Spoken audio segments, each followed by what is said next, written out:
Ladies and gentlemen, we are now gathered for the latest induction ceremony for the Sportswire Radio Hall of Fame.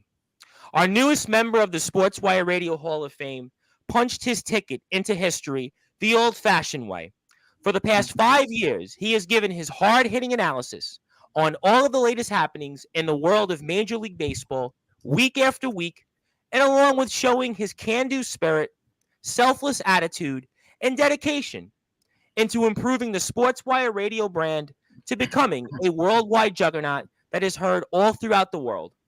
Our latest member of the Sportswire Radio Hall of Fame is also known for his contest that thousands and thousands of people have entered and wanted a chance to win, and it's been from his memorabilia collection, whether it's rare, present, past, future, baseballs, footballs, cards, you name it. Our guest contests have been heard around the world. Our guest becomes one of the newest members of the Sportswire Radio Hall of Fame. Maybe an unusual journey. Maybe it's not the name you'd expect compared to some other names in history for Sportswire Radio's Hall of Fame. But he did it the old-fashioned way, and he did it his way. Ladies and gentlemen, I want to congratulate our 9th member of the Sportswire Radio Hall of Fame and our 2nd member from the Sportswire Radio Hall of Fame, and officially the first from the broadcast wing of the Sportswire Radio Hall of Fame. That is none other than Rob Maraska, who is also our longest tenured analyst here in the entire history of Sportswire Radio, which dates back to the days from the Sports Report, Sportnarium, through Skype calls, muffled phone conversations, to where we're heard all throughout the web and places like our brand new website, sportswireradio.org, YouTube, Twitter, and LinkedIn. Rob, congratulations, but now it's time to take your place into history, into Sportswire Radio Hall of Fame history, by getting that introduction that the previous 8 members of the Sportswire Radio Hall of Fame has gotten. So with that,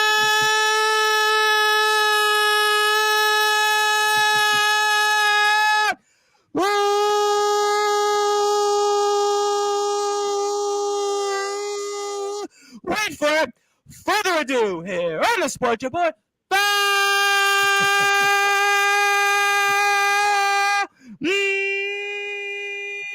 Number 1, Global Sports Show. The 9th member of the Sportswire Radio Hall of Fame, our longest tenured analyst in Sportswire Radio history. His name is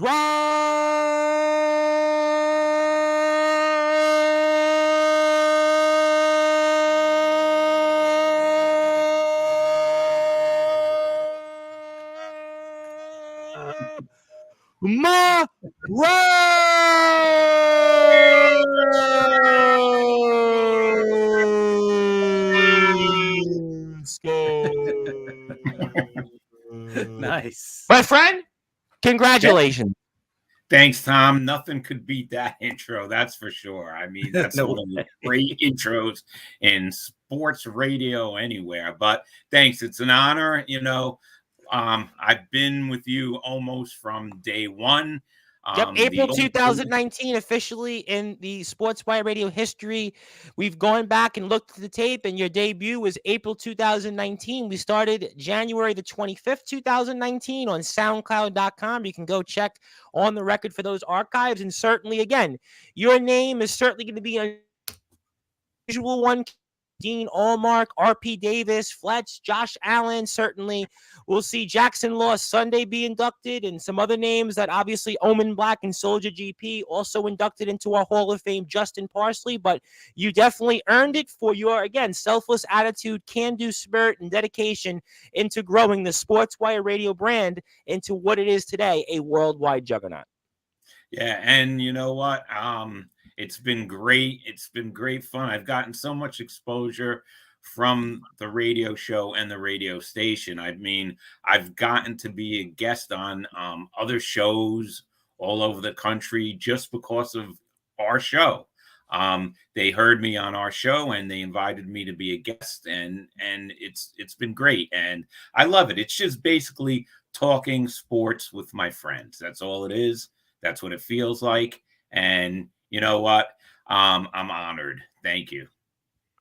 Absolutely. And again, congratulations. And we will put back up the right presentation with the certificate. We have one with the signature. I don't know why the crack staff put the wrong one up there, but obviously we'll come back to that. Congratulations. You're the first official member of the broadcast wing. Ernest Dove, technically in the Hall of Fame, the first one from the team, but he's sort of a reporter, journalist. I mean, I don't know if I would consider him part of the broadcast wing, but you are the first official member of the broadcast wing. We'll definitely get into some baseball talk and some other things, but obviously wanted to bring a few minutes with you up to speed on terms of being into the Hall of Fame. We'll also have our newest member here. Going to try him out, Ron Franklin, in a little while. Ron's going to pop on here, and we'll talk with him about the NFL. We'll also talk about baseball as well in here. So let's certainly get some congratulations here.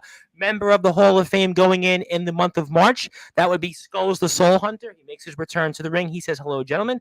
Also, of course, the legendary Joe Dell, who's provided music for us here on Sportswire Radio, says, congrats to my big cousin. Certainly, congratulations. So proud, Mr. Metz himself. Also, Mr. Baltimore Kid, going to bring him on in a little while.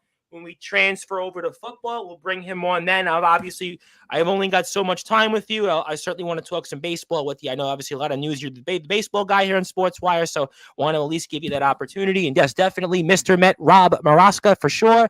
He is definitely Mr. Met here on Sportswire Radio, the #1 global radio station. We will certainly get into some of that as well in a little while. But, Rob, obviously, what does it mean to you now to be a member of the Sportswire Radio Hall of Fame? Hey, I'm honored. It's great. You know how I feel about the station. And thanks TBK and my cousin Joe Delamas, Joe Dell. I just, I'm appreciative. I enjoy our Friday nights on the radio with the guys, especially during baseball season. Yeah, I mean, definitely baseball is, an interesting topic on Sportswire. Obviously, we get a little bit of everything on there. Sure. I started out, years and years ago, as you know. And the first athletes I interviewed, thanks to Jay Horowitz, when he was public relations for the Mets, I got to interview Davey Johnson, Kevin Elster. I put in the statement. I have Ozzy Osbourne, Davey Johnson, Doc Gooden. I have a few of those people I know that you've obviously spoken to in the past. Certainly, for sure, in a past life. I mean, I certainly recognize that you've spoken to a number of people. Yeah, and now like I said, it's great just talking baseball and sports with you guys. I enjoy it every week. I love doing the contests. And I'll tell you, there's so many people out there. When I do those contests, I get people from all over the country and all over the world. I mean, I've had a winner in Canada. I've had people in England. I've had people in Italy. I have people from all over the world enter the contests.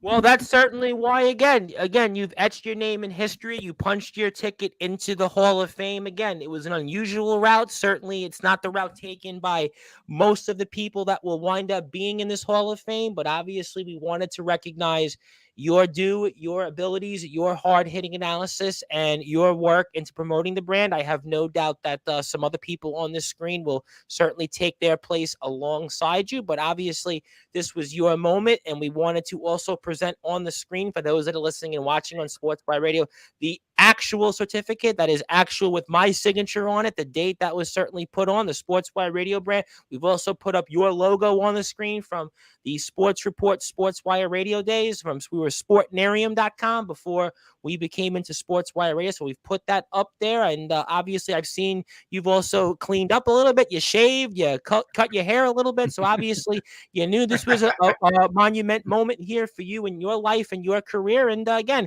this is your moment in history history. You're etched in stone. Again, you're going to be right up there alongside the likes in this first 10 of the class that we've had, with certainly RPD, Dean Allmark, and obviously Justin Parsley, the first real wrestler, and Josh Fletcher, and again, Ernest Dove, Omen Black, Soldier GP, and you definitely earned your place with them. Josh Allen, the TBW owner and founder, you also obviously will be alongside them, and Jackson Law will be the 10th member of our class, the first wing of the Sportswire Radio Hall of Fame will be certainly completed by Sunday evening, 7 o'clock Eastern time, with Jackson Law, the law of the land, who's the XCW Money in the Bank winner. So that'll be our 10 to recap before we move on and talk to the guys about baseball. First, leading off was RPD. Second, Dean Allmark. Third, Justin Parsley. Fourth, Fletch. Fifth, Joshua Allen. Sixth, Ernest Dove. Seventh, Omen Black. It's his show after all. Soldier GP. Eighth, Rob Maraska. Ninth, and Jackson Law 10th, to round out the first 10 members of the Sportswire Radio Hall of Fame. And I want to correct a knucklehead out there, a knucklehead in the UK, who was basically trying to get over on the Sportswire Radio Hall of Fame, saying that it was hillbillies, weirdos, backyard wrestlers. There was only, 13, 14 people. No, sir. It's actually going to be 10 people by Sunday. And by the time the Hall of Fame class is going to be completed, the second class, by the end of the month, there'll be a lot more than 14 people. You're just mad that you couldn't get into the Hall of Fame, because we don't let those that certainly do not so nice things outside of the ring in the Hall of Fame. But that's certainly here nor there. Congratulations, Rob Maraska. You can follow Rob Maraska on Twitter at @RMaraska, Facebook at Rob Maraska. And again, congratulations. I'm going to leave up the screen here with the certificate for a few more minutes, and I want to get to some more comments. Obviously, your better half would like to say congratulations, Love. Obviously, that would be somebody that would be, obviously, I would think, be your better half. Also, Jodell wants to say little known fact, Rob's babysitter was Casey Stengel. Now, can you confirm this? I always thought Bobby Patz was the oldest member of the Sportswire Radio family, but I guess, can you confirm nor deny that Casey Stengel was your babysitter? I mean, that would kind of make sense, right? Yeah, well, my cousin. He thinks I'm ancient, even though I'm only about 10 years older than him, but that's okay. Well, I'm certainly wondering if you and Bobby Tats are the oldest members of the Sportswire Radio team. Bobby's certainly, up there in age as well. I'm not quite sure Bobby's age. Maybe I'll find that out one day. Bobby, of course, with his Pinstripe Chronicles guys, and those guys are doing a great job for us here on Sportswire Radio, because their program has grown leaps and bounds, and they have over 500 subscribers on YouTube. They're doing a great job. But obviously, you and Bobby, I think, would be the oldest members of the Sportswire Radio. I mean, certainly, Rob, if it does make you feel better, you are actually the oldest living member of the Sportswire Radio Hall of Fame. Now, I could have said that in my intro. I could have said that in my monologue, but I want to be kind. I want to certainly be kind to my elders, and I didn't want to say that. I wanted to take the positive tone here, because on Sportswire, certainly we've had an interesting last week where half the people in England love us, half the others, not so much. But obviously, I wanted to take a positive note, the high road. But yes, you are, ladies and gentlemen, officially, one more time, Rob Maraska is now the 9th member of the Sportswire Radio Hall of Fame. And I'll continue to say it. This man punched his ticket the old-fashioned way. Again, his name, most people would say maybe not so much a Hall of Famer, but he is a Hall of Famer because he showed up every single week, gave his hard-hitting analysis. It was this man, his selfless dedication, his can-do spirit, his dedication into bringing this brand to what it is today. He was always pushing this show, always telling people to listen to it. He was saying, yeah, you got to go watch this. You got to go say that. When a lot of people were like, not so much on Sportswire, when we were back at the Sports Report, whether we were on Sportnarium, whatever it might be, this guy did it because he went out there and earned it. It's almost like he knocking on doors to win an election. This guy knocked on enough doors that he got enough people yelling out there to go put Rob Maraska and Sportswire Radio where it is today, a worldwide juggernaut with thousands of followers on Facebook, thousands of followers on Instagram, thousands of people per week that watch these shows on YouTube. So congratulations. Obviously, let's bring in some different people, which we'll do in a few minutes. Obviously, we'll get Ron Franklin when we switch over to football in a little bit, but obviously we have some baseball news to talk about, and that's obviously with some trades. And obviously, let's bring some of the guys in here also, in Chris Bazea and Justin Gianelli. And it looks like the New York Yankees, from what I see, made a move today, Chris, and I wanted to know what your thoughts were on it. And for those that are listening and watching on Sportswire Radio, tell us what we can expect, what this means for the rest of the offseason. Which move? The adding the pitcher? Yeah, it was. They made a move. The Yankees. Yeah, it was. They announced it a couple of days ago. It was no big deal. It was more about kind of possibly a swingman from the bullpen to the starter, that type of guy. Just starting pitcher depth because they lost so much in that trade with Soto. They needed to kind of replenish their pitching depth. So I'm thinking that there's a bigger move. I'm hoping this guy's not going to be the fifth starter in the rotation, but you never know. But they said, the Yankees have said that they're going to have a very busy January, or that's what's being said around Major League Baseball. So Now, we'll see. I was reading in the paper, Jordan Montgomery seems like he wants to go back to Texas. What do you say on that before I bring? Yeah, I mean, listen, the guy won a World Series there. Why not go back, right? Plus, the way it kind of ended with the Yankees, it wasn't really that great. So I could see him going back to Texas. You could see him going to Boston as well because his wife is working in Boston and he's been living there over the winter. So I could see him move, signing there as well. Now they're saying that Blake Snell is interested in signing with the Yankees. Of course, he's going to say that. Every free agent is going to say that, right? So I would rather have Montgomery over Snell. To me, Montgomery checks all your boxes. From the Yankees. Yeah, we spoke side, a lot right? about Snell. You definitely spoke a lot about him, and I'm going to get to Justin. Yeah, so I'm hoping they lean towards Montgomery, and hopefully that works. But if it's going to be Snell or maybe in a trade, that's another possibility. But they already got rid of a lot of their guys in trade, so they've lost a lot of their prospect depth. So I don't know if they're going to go for a big trade. Let me ask you another question. Obviously, the other big trade, really, which was the trade of the day, Robbie Ray goes to the Giants. What do you think that means? And I'll get the guys in for a second. What do you think that means for the rest of the offseason? Obviously, Mariners, it's definitely impacted by the TV deal with Bally Sports. Everybody really being hit hard by it. Mariners seem like a team that's kind of paring back a little bit. Certainly, ownership and the general manager there is under a lot of heat, but they obviously have to live within their means due to, unfortunately, the network deals that everybody's losing a bit here. I think Bally Sports might be going into Amazon. I know you and Patrick covered that a little bit, but what do you think this means here for everybody else in the fact that the San Francisco Giants acquire Robbie Ray, a former Cy Young winner?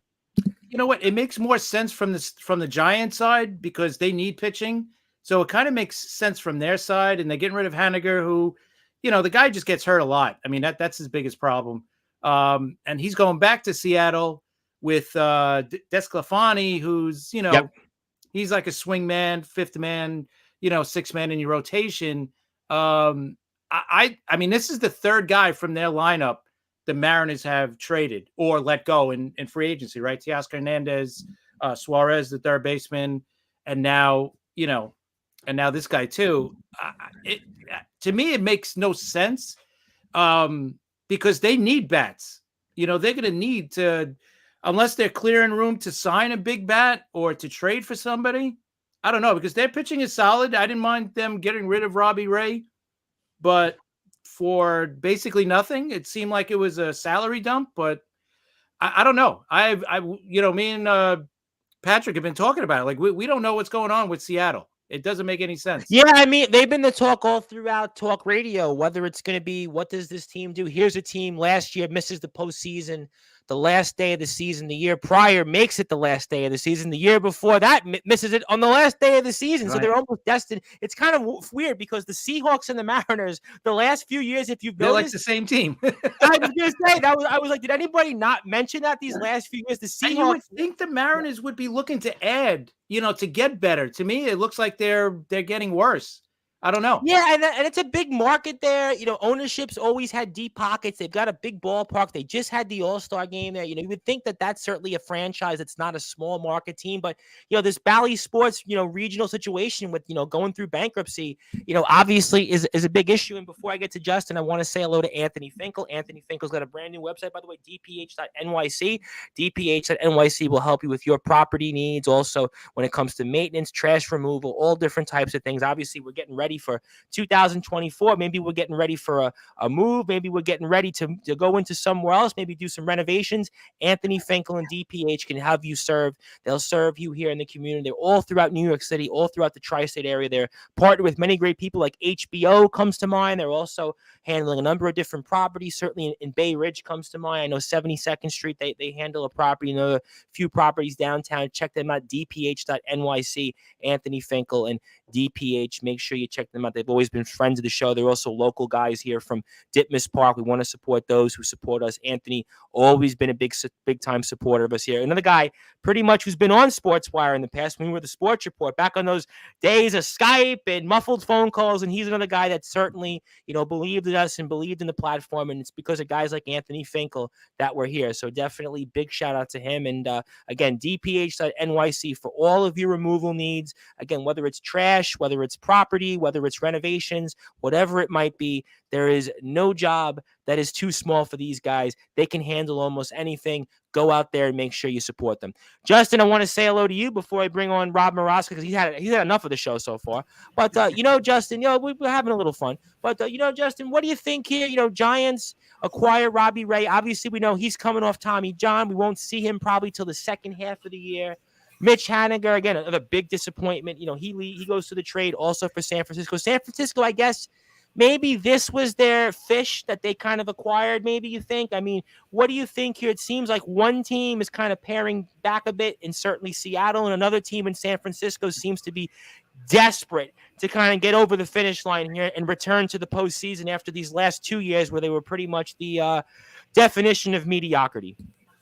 I mean, honestly, you'd be a fool to think that this helps San Francisco in any way, shape, or form in 2024. To even be able to count on Robbie Ray in the second half of the season coming off Tommy John, it's too just there's too much hope involved, right? It's just there's too many what ifs. You don't even know if his rehab's going to continue smoothly throughout the first half of the year, right? So you're getting him for basically 25 and 26, right? The next 2 years after. There's about 3 years, I think $74 million or so left on the Ray contract. I think for Seattle, it's kind of owning up to a mistake, honestly. I think they kind of have a little buyer's remorse with that trade. They bring back a fan favorite in Mitch Haniger. You get DeSclafani, and DeSclafani can obviously help you more in 2024 than Robbie Ray can. So I don't really look at this as a negative for the Mariners. Yeah, they're shedding back salary a little bit, but I think they're kind of owning up to a bad signing. And I think that's just what Jerry Dipoto decided to do. Now, as far as what you mentioned with the regional networks, I don't believe they're in the mix with this issue because they play on AT&T Sportsnet, and I haven't heard any issues with AT&T. I know it was the Bally networks. Yeah, Bally. I mean, it's the old Fox Sports Nets that became Bally. Yes. Yeah. So it's those stations. Like one of the things that came up early in the offseason was that the Rangers were set to lose like about $50 million or so, and Jordan Montgomery, who wanted to come back to Texas, didn't seem like the Rangers are going to be able to fit that in their plans. Yep. So if something goes a little haywire next year, I don't know what that could mean for the Rangers. But looking at this trade, I kind of see it as all right. The Giants had a little bit of a log jam in the outfield. The Mariners bring back a fan favorite in Mitch Haniger, and you get DeSclafani, a serviceable guy who's going to probably post a 4 to 4.5. Yeah, he had a great year a couple years ago, if I recall correctly, like a 2 or 3 starter type, but certainly he's come back to earth. He profiles more as a 4-5. Yep. But Robbie Rage was not in any way, shape, or form going to help you this year. So I don't actually hate the move for the Mariners. I'm a little confused for the Giants, actually. I don't know what their direction is. Absolutely, and I'll get to Joe Dell in a second. And for you, Rob, what do you think on this? Obviously, I'm going to get to the Mets news because the Mets actually made, I guess, kind of, sort of a big move, kind of similar into the Luis Severino move. It's kind of interesting what the Mets are doing in a way, taking off ex-Yankees off the scrap heap, or maybe kind of hoping for, I guess, some luck. But, Rob, obviously, Giants make a move. Also, Mariners trade for Jose Calabro, for Luke Rawley, kind of a minor move, kind of still waiting for the big chips. Jordan Montgomery has said, he wants to go back to Texas. Yankees have been in there. Chris mentioned Snell. Who knows really with Snell? We haven't seen Bellinger move yet. I mean, there's obviously still some big players out there, but, what do you think in the landscape here before we go into the Mets and Yankees, putting a bow on this Robbie Ray situation? Well, I agree with Justin and Chris. I think for Seattle it was a salary dump. I think like Justin said, they're admitting that they made a mistake with that contract. He's not gonna impact the Giants next season because, like Justin said, he's gonna be out for most of the season.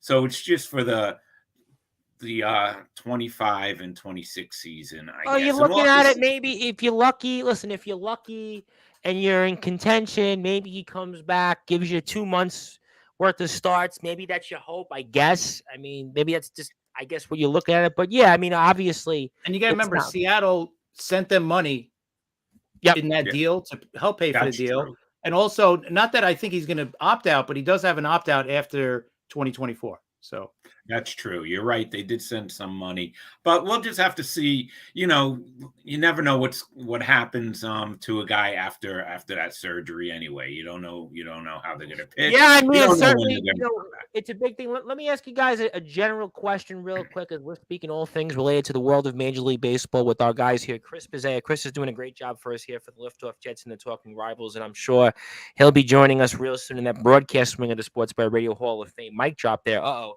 And Justin Gianelli, I'm sure another guy is going to join also in that wing very soon as well. He's the host of the Baseball Banter Show. My name, which most people definitely know by now, is the owner of Sportswire Radio, your voice of all wrestling, because all wrestling matters here in Sportswire Radio, the Reverend Tom Bright. I was listening to MLB Radio earlier this week, and a name that came up to mention was Clayton Kershaw. What do you guys think of a Clayton Kershaw out there? Does he go back to the Dodgers with all their moves? Does Texas take a look at him? Or maybe, a team like the Yankees or Mets say, got a great resume. Maybe you get him half a year and you get something out of him. I mean, what do you guys make of Clayton Kershaw out there? He's another guy slated to miss about half the season. That's why. So I mean, how much is he really going to help you? To me, I think it's either the Dodgers or the Rangers, and I really don't even know where he fits in the Dodgers' plans this year. I mean, obviously they bolstered the rotation by getting Yamamoto. They have Buehler coming back. You still have guys like Bobby Miller and Dustin May, and they won't have Gonsolin this year because of Tommy John, but they're starting to, and they're gonna probably have to fill out that fifth spot with a younger pitcher. But I don't see, unfortunately, I don't see a reunion once again between Kershaw and the Dodgers. Plus, he's just going to be such an unknown coming off that shoulder surgery. All right, fair enough. And I guess for you, Rob, maybe you say the same thing. Anything, Chris, for you on Kershaw before I move on and get to the Mets and Yankees? yeah, I could see it go. One of those two teams, and like Justin said, like the Dodgers now have the pitching. Like now they do have the depth. So, I mean, listen, as we know, you never have enough pitching.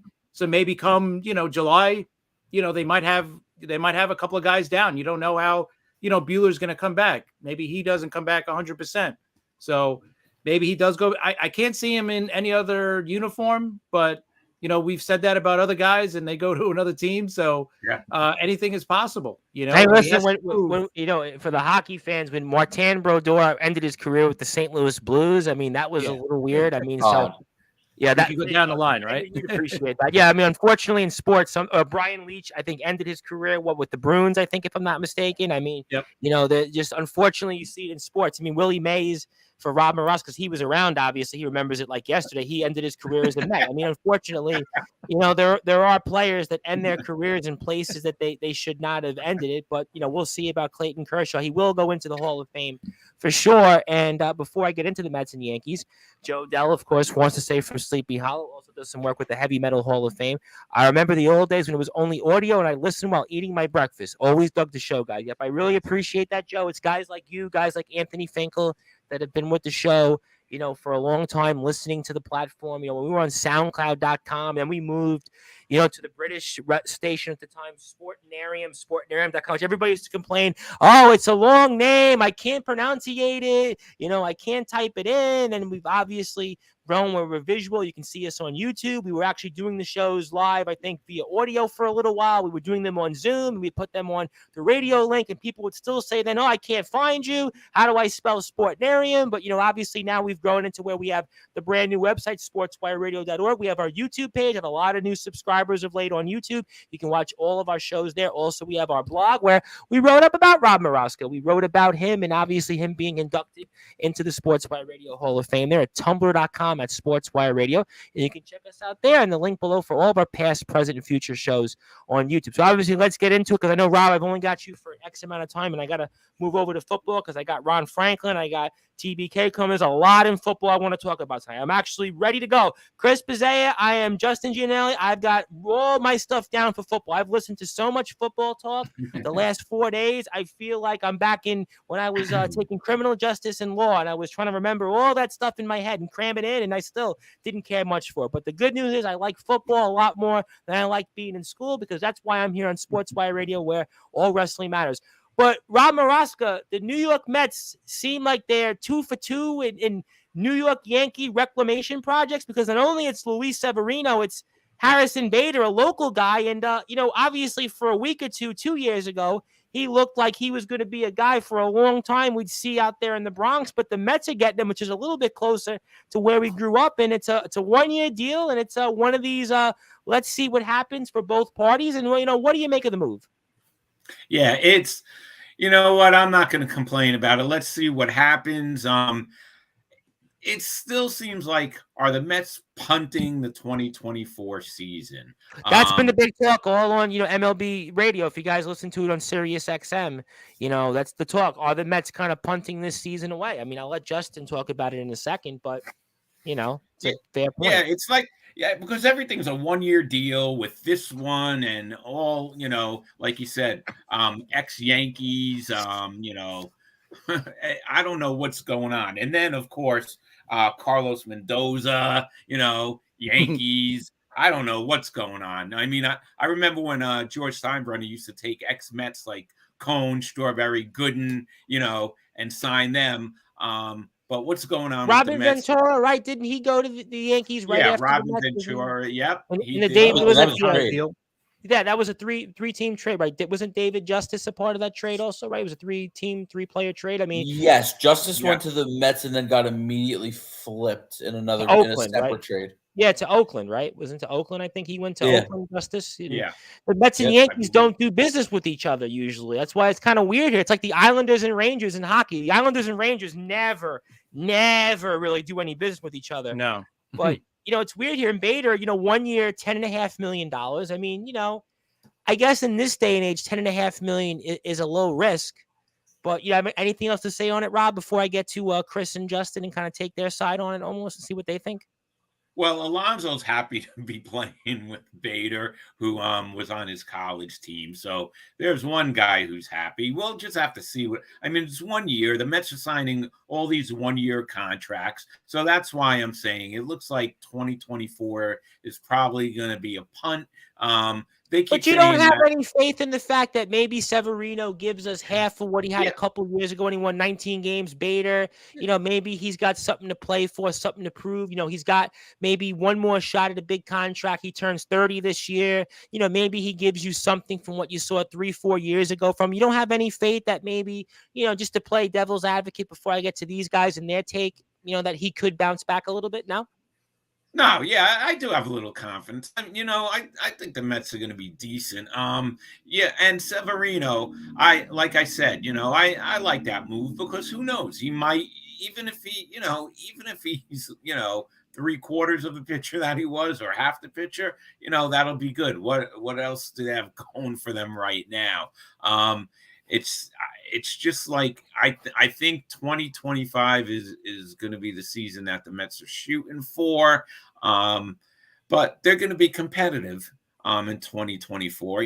There's still Nimmo. You got to listen. We'll see what happens with Marte. Obviously, you mentioned Alonso. You have Alvarez for a full year. You got Lindor.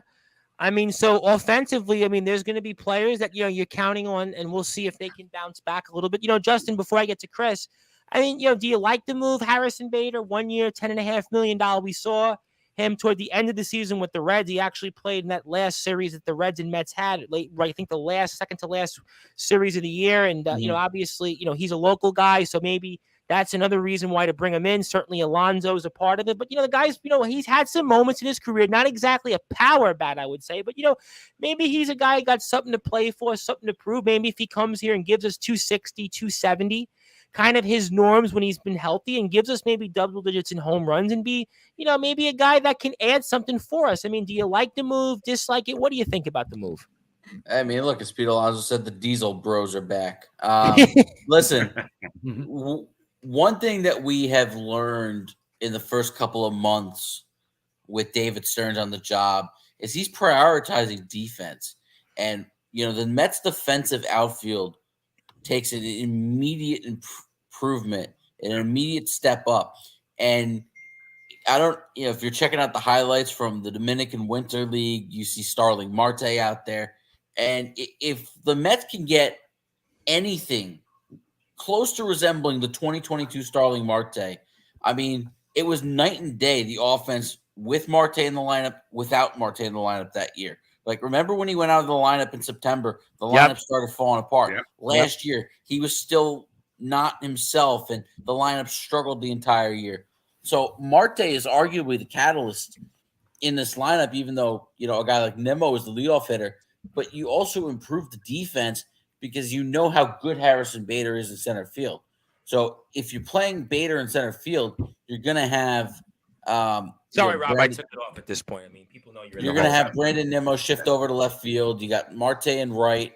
You got guys like Trace Thompson and DJ Stewart, guys who play that fourth outfield, fifth outfield role, step in when they need to. And, it's defense up the middle, right? We've seen Alvarez get better defensively at catcher. We've seen Lindor be a great defensive shortstop, arguably should be the Gold Glove winner every year. He's the best defensive shortstop in the National League. McNeil playing a full-time second base, probably where he's the most comfortable, where he looks the best defensively. So the Mets up the middle are solid. And, we'll see what happens at third base. I'd love for them to either add a third baseman or a DH, because the three main positions that the Mets need to look at offensively was left field, third base, DH. Well, they got left field because they're shifting Nimmo over, and they filled it by adding a center fielder. Stuff like that could be interchangeable. But the Mets still need an impact bat at the designated hitter spot or the third base spot. If you want to talk about J.D. Martinez, a Justin Turner, we spoke about both of them here. I mean, that's really Solaire's a good one. I mean, he's a big year last year. He's a guy to me, that's the one final move. And right now, the Mets have the looks of right now about a 500 team. I think that's kind of they won 75 a year ago. I'll add in a few wins automatically with Edwin Diaz at the back of the bullpen. I'll add in a couple more wins because I think some guys like McNeil. Even Alonso, despite the 46 home runs, I don't think he had a great year. No.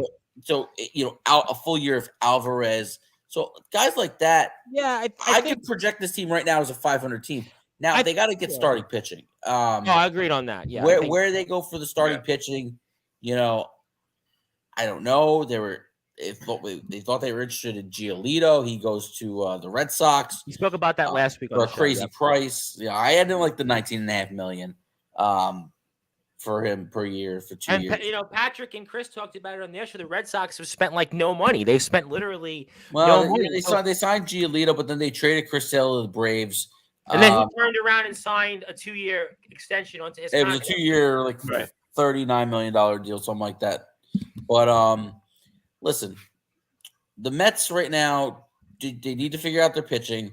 Maybe one more impact bullpen arm and one more bat. And this team can compete for the wild card. I think if you listen to MLB radio, I'm not 100% sure. Yeah, I think that was kind of the consensus. I think Duquette was talking about it, that he thought that the Mets were kind of around the 500 mark, sort of middle of the pack. I mean, I don't know. See, I don't know where they turn. I don't think they're going to go towards a Jordan Montgomery or a Blake Snell. And personally, I wouldn't touch Blake Snell. Blake Snell to me is not spoke about that not really a great month, pitcher. Yeah. Mm-hmm. I don't like that he walks too many batters, and he's a liability in the fact that he's only going to pitch 5 innings. Now I get it. Most of And the the league is walks. like And we've talked about I the get that walks. most of the league is like that these days, but you really need to try to find as many guys who can pitch deep into games as possible. Let me ask And you Blake what. Snell's just not that. I'm going to ask Chris this question, and thank you for that. And I also want to thank Joe for saying that he remembers all this. And I want to say hello to my buddy Steven Saperstein, who just liked our post on Twitter, is tuned in. But Chris, you made an interesting point, and I'll turn it around into the Mets for a second. You talked about if the Yankees don't get another pitcher, and maybe you conversely can say this for the Mets, maybe you go a different route and try for like that super bullpen. David Robertson's out there still, obviously Hader's out there, so can you say that maybe for both teams, if you're not going to get that starting pitcher, and obviously the Yankees might have a little bit more of a better shot in going that route, Mets seem to be going on these kind of like, let's say, fill in, low risk, maybe high reward type of deals. Bader and Severino certainly are guys that, again, you're not really paying them much, relatively speaking, compared to the market. And if they have bounce back years, great. And if they don't, and they're healthy enough, maybe you can move them for something back in return. That's kind of smart on their part. But, do both teams maybe go the route of maybe going for more bullpen help? I mean, maybe that's the way to go. And just what is your overall thoughts? I know Bader, you'll probably have an opinion on as well. Yeah, I mean, that's a possibility. I think the Yankees still need at least one more arm for the bullpen. I wouldn't mind, you got Hicks out there and you got Stevenson, both guys really good for the back end of the bullpen. I would love that. If they could add one of those guys and add a starter, I think the offseason was really good because they're from the offensive side, the position side, they're more or less set. I mean, there's nowhere else they need to add at this point. They just got to hope everybody bounces back at this. If everybody bounces back, they'll be fine. But they definitely need another bullpen guy and another starter. And where they get that, I'm not sure yet, but we'll see. And, getting back with the Mets, yeah, they could add a bullpen piece for sure. Just like Justin said, they definitely need one. And they definitely need another starter. But I think you guys are saying it. You hate to call it punting on the season because the players are going to play their butt off. They're not – none of those guys are thinking about 2025. They're thinking about this year. They got to – a lot of these guys are playing for contracts, which is great, but it's kind of sucks from the fan side because, like if you have season tickets or if you're buying tickets, what are you buying a game to watch? Oh, they're telling us, 2025 is going to be the year. They're going to go big in free agency next offseason. So, but what about this year? I want to go see the Mets this year, so I think it's, especially for a big market team like the Mets, Yankees, Red Sox, to punt a season, I think the Red Sox, you and Patrick were speaking about before the I hate that move. I mean, I hate that for any big market team. I understand small market teams. They have to do it sometimes. I get it, whatever. But big market teams, there's no excuse why, the Mets can't be more, just be a little bit more out there trying to sign a free agent. Like, get Montgomery and put him in as your starter because, you're going to need him for 2025 anyway, right? Yeah. So why not? But it is what it is. Bader, I thought it was more as a fourth outfield guy, but Justin was like, no, he's going to be the starting center fielder. It seems like. Yeah, I don't like. Because I don't see them signing another center fielder. And the other thing too with the Mets offseason, I think a lot of their plan is about next year because they have all this money coming off the books, right?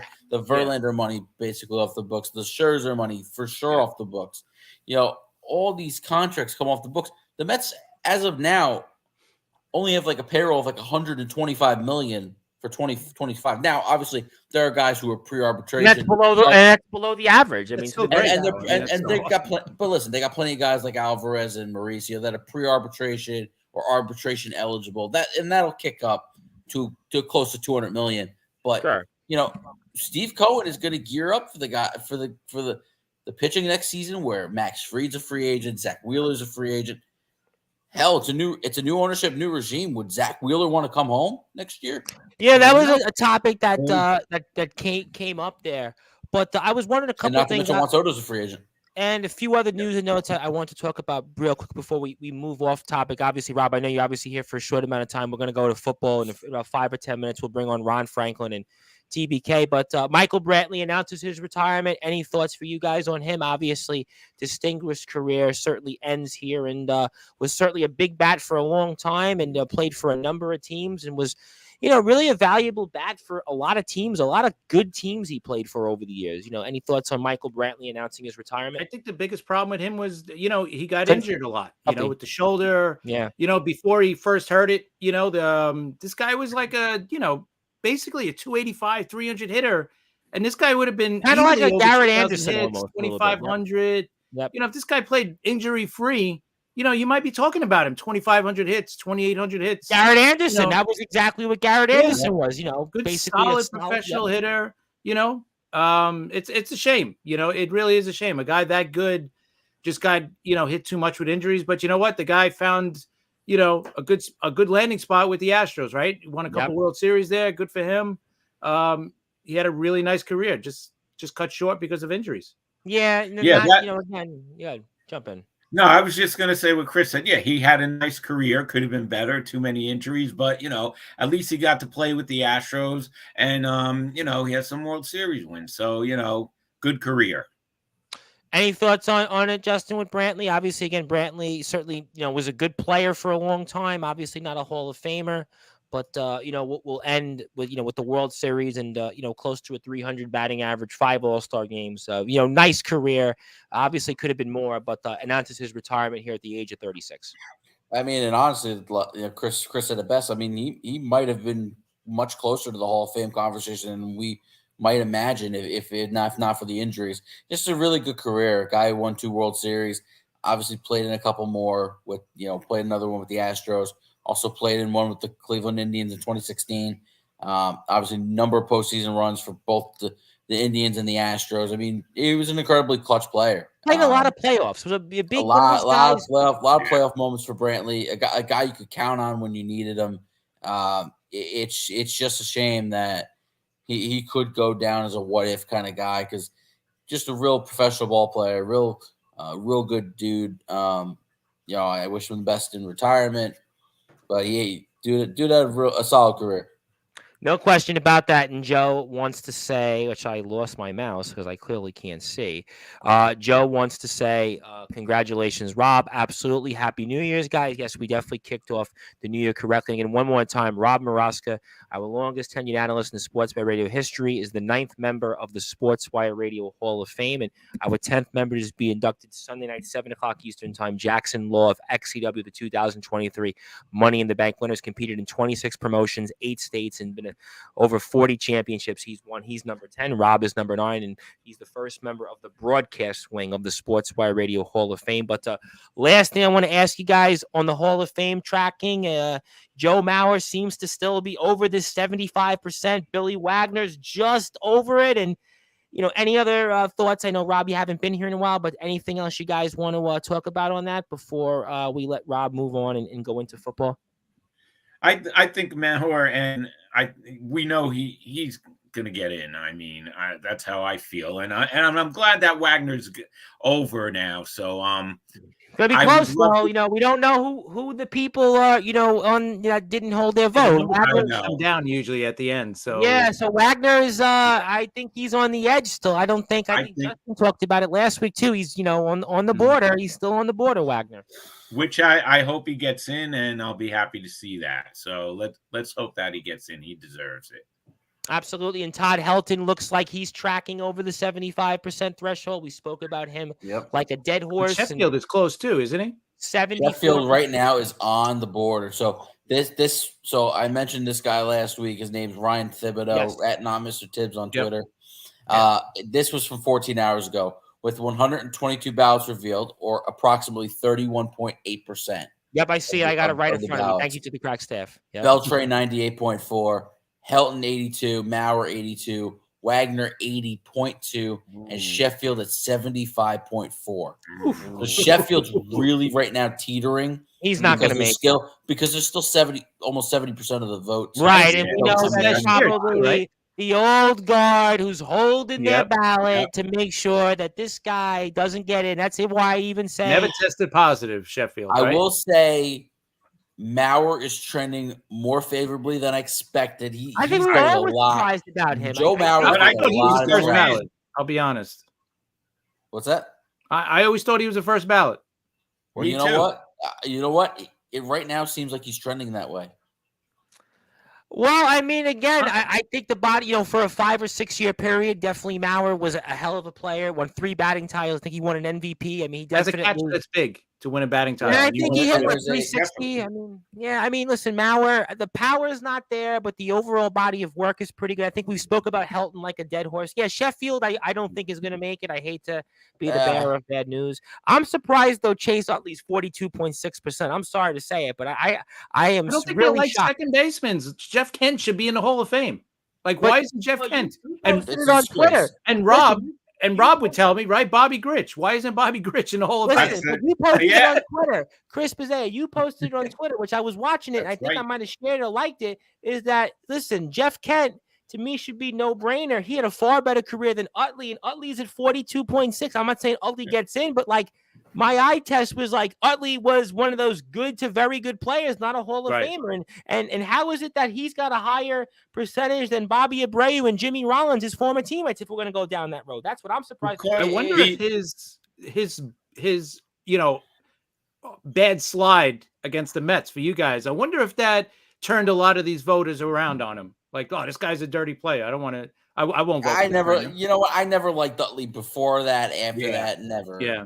It was just. But- He always rubbed me the wrong way in some way, shape, or form. And Carlos Beltran, 66.4%. Obviously, year 2 on the ballot, if I'm not mistaken. I mean, I would imagine Beltran's going to get in, but these stupid writers are withholding the. Would you put Utley, compare him in the hockey world as like a Claude Lemieux? Like one of those types of I think players? I think Claude Lemieux was arguably maybe the greatest modern day postseason hockey player. I think it's kind of a comp, but I think that Utley might have had a better career in the regular season than Lemieux. Lemieux, though, in the postseason, if there was a postseason Hall of Fame, Lemieux, Yeah. I mean, the man, what did he win? 5 Stanley Cups or something like crazy number like that. Yeah. I mean, He was the guy that you didn't want. You hated him, but if he was on your team, all right, he's like your favorite player. Well, I mean, I think a comp. Yeah, I mean, I look at Claude Lemieux more as a comp like Robert Horry in basketball, though Lemieux had a better career than Robert Horry. But I Yeah. mean, Utley and Lemieux, it's an interesting one. It's a thought-provoking conversation. I think that a dirty player that you hated, no matter what. I think Lemieux though probably Not a had a great player, just that. Yeah, I think Lemieux probably had a much better postseason career. I mean, I think probably Utley had a better overall career. I mean, no question though that Lemieux hung on and he played a long time. I mean, he definitely, had some good years. I don't know how many were like Hall of Fame, but if I'm not mistaken, Lemieux won, I want to say maybe 4 or 5 Stanley Cups, right? Something like that. 4 or 5 Stanley Cups. He won when he won 2 with New Jersey, I think, right? 2.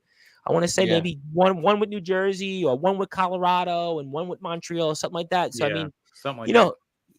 and his body of work was definitely, postseason wise. I mean, he was just on a whole nother level. I mean, his postseason work. I mean, that guy in the postseason, if I'm not mistaken, he had some MVP years. I mean, Utley, I don't see it. I just don't see. I don't know if he'll get in. I think Beltran to me is the one I'm watching. Andrew Jones is tracking. We spoke about him, so obviously we'll talk about this again. I gotta be honest. I don't know if Rob feels the same way I do. I was never really a Beltran guy. I was never crazy about him from the moment he signed, and of course you could say he's one of the better Mets in team history because of what he did in his 7 years there. But I don't know. I just never got a warm and fuzzy feeling for Carlos Beltran. See, Beltran, I don't know. A lot of people, because of that, called third strike in 2006. I mean, a lot of people People held that hold that against against him, but I do think at the end of the day that Beltran should get into the Hall of Fame because there's certainly guys that have gotten in. I mean, listen, they put Harold Baines in. I mean, they put. I mean, Andre Dawson's career is pretty much the same comp as Beltran. I mean, and Beltran I think was a better a far better postseason player, played more in the postseason. I mean, if we're gonna put Andrew Jones in, we got to put Carlos Beltran. That's kind of my thought. Not to say that I'm like 100. You got to say Beltran's like a top 10, bottom 10, but top 10 center fielder of all time. Beltran, listen, I mean, if you look at the body of work, he had about 8-9 Hall of Fame years. I know the batting average is like 270s. He didn't hit 500 home runs. He didn't hit 3,000 hits. But like, again, we've talked about his career, 2,700 plus hits, like 270 average. I mean, 1,500 RBI. I mean, 400 plus home runs. He was still a good Met. I know Met fans, understandably so, as a Met fan, 2006 is forever ingrained because that was the best team of my lifetime that I've seen. Justin's probably in the same ilk as me in that sense, but we didn't win. And, Beltran, he had to swing in that moment. But I think at the end of the day, Beltran will get in. It's just he has to wait because of what happened. But, again, these guys, Utley at 42% is a surprise. Again, I guess, Joe Mauer's going to get in. I mean, I didn't think he'd be first ballot. I thought maybe he would get in. But, again, listen, Beltran's body work, I've said this thousands of times. He's got, I think, 8 years of 100 runs batted in, and he's hit 30 home runs, I think 7 times. And, he's been an all-star, numerous times, more than 5 times, and he's won Gold Gloves. 9. There you go. So 9 times. He's been a Rookie of the Year. He's been in top 5 in the MVP. So, I mean, I think Beltran's a Hall of Famer. I don't know when, but I think he'll get in. Didn't he have a big playoff with the Astros when the Astros went to the World Series, right? Yeah, I mean, listen, he's just he's not the greatest of all time, but I think he did. If Andre Dawson gets in, I think Carlos Beltran. I said it. In fact, before we go, the first time I ever did a podcast 5 years ago, I think when it was my co-host Robert G. Hines, we did a show on Skype, and my first show, and I think I said then, well, if Andre Dawson's in the Hall of Fame, why don't they put Carlos Beltran? Their numbers are almost identical.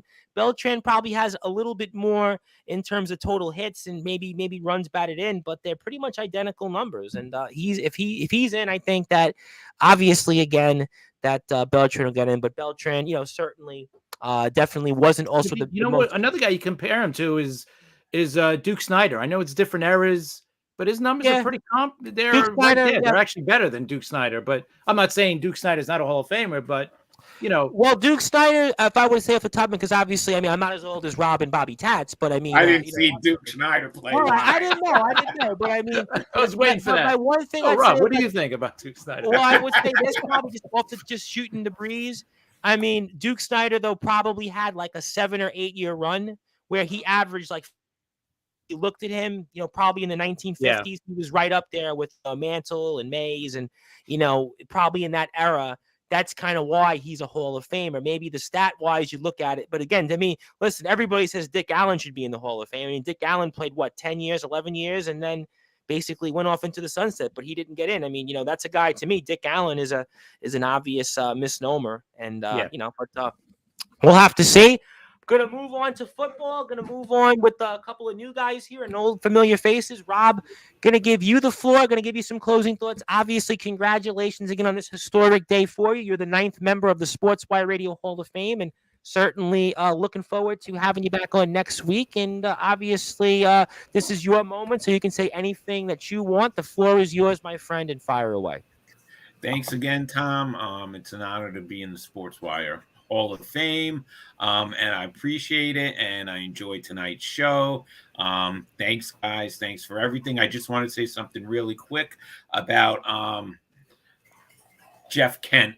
One of the reasons I think Jeff Kent is having trouble is because of his relationship with the baseball writers. I saw him play, and for the wrestling fans, he was the CM Punk of Major League Baseball. Yeah. Definitely, wasn't the most popular. Certainly spoke his mind, or maybe isn't that what stopped Jim Rice from getting in all those years, right? Because he wasn't the nicest guy to the writers. Yep. Yeah, exactly. Yeah. So that's just what's going These on. Things, it shouldn't be popularity contest. It should be, listen, if you were great, you should be in. That's why we do the Sportswire Hall of Fame.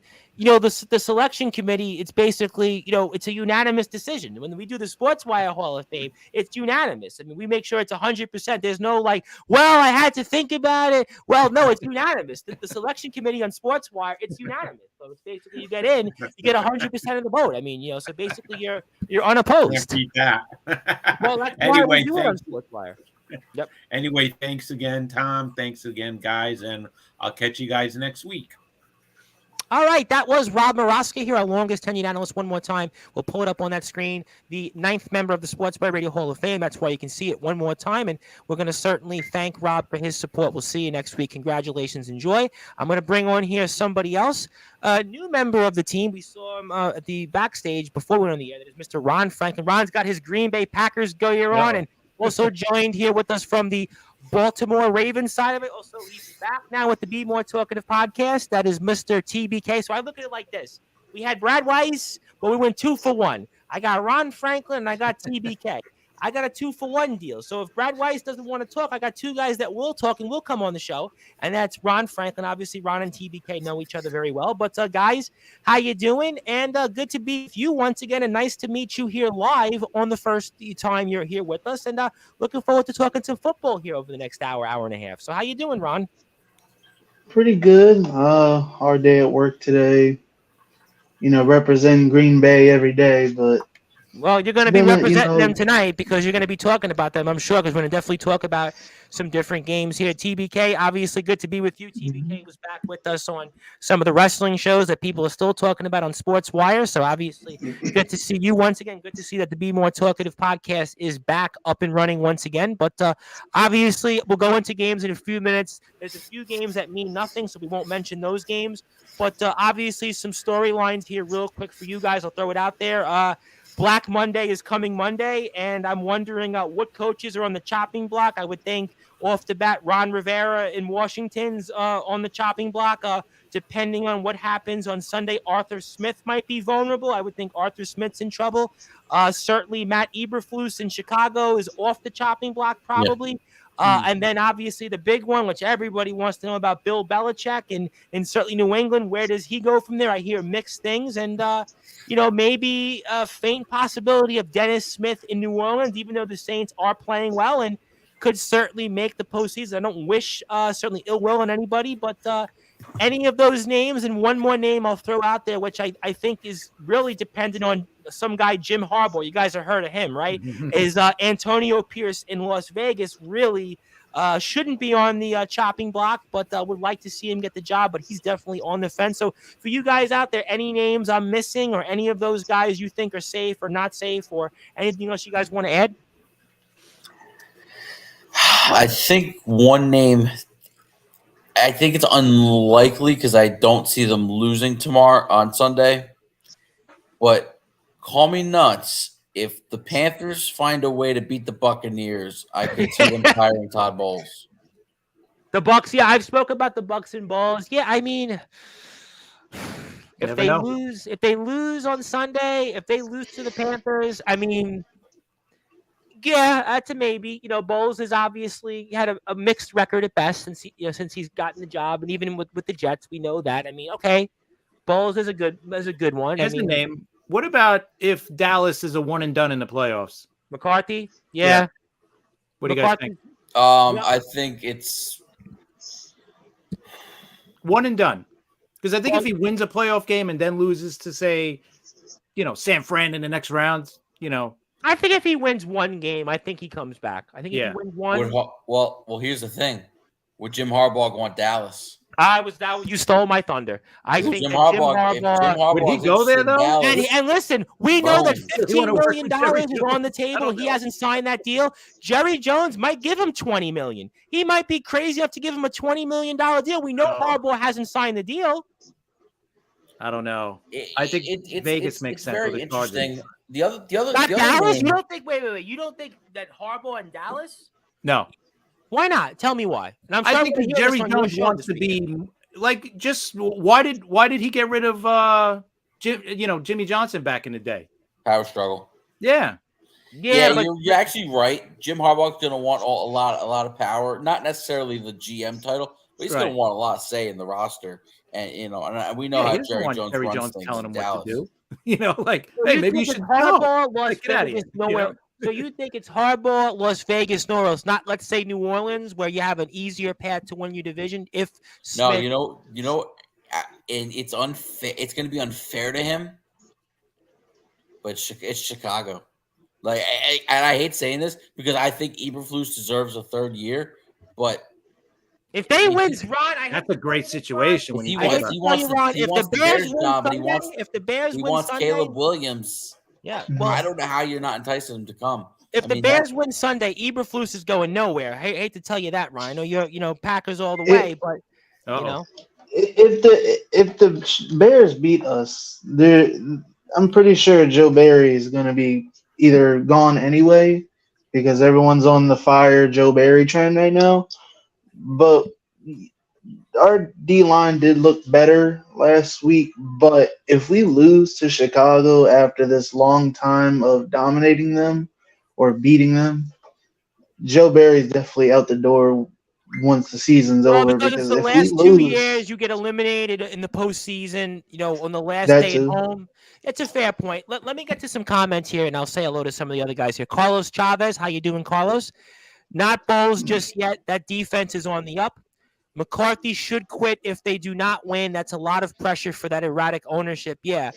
Harbaugh to the Raiders for sure. Even if the Raiders win against Denver, that Pierce doesn't get a fair shake there. He would be 5-4, I think, since he took over the job. He did a really good job there. I mean, defense has played well, and if he would have got the job maybe a few weeks earlier, they're in the playoffs. I think if the Raiders, what's his name thinks that Harbaugh, if he thinks he's going to get Harbaugh, yeah, I don't care what Pierce does. I don't think that final game has anything to do with it if Harbaugh is in play. Well, Harbaugh didn't sign the $15 million thing for Michigan. That tells you that he wants to go back to the NFL. And he got the same agent that Tom Brady. The whole clause of the contract was he can't talk to NFL teams. Right. Like, it's over. Like, he signs that deal with Michigan. It's over. He can't go back to the NFL during that contract. I think, what is Harbaugh, right? Harbaugh's got to be in his 50s, right? He's going to be in his 50s. He's had the Michigan job.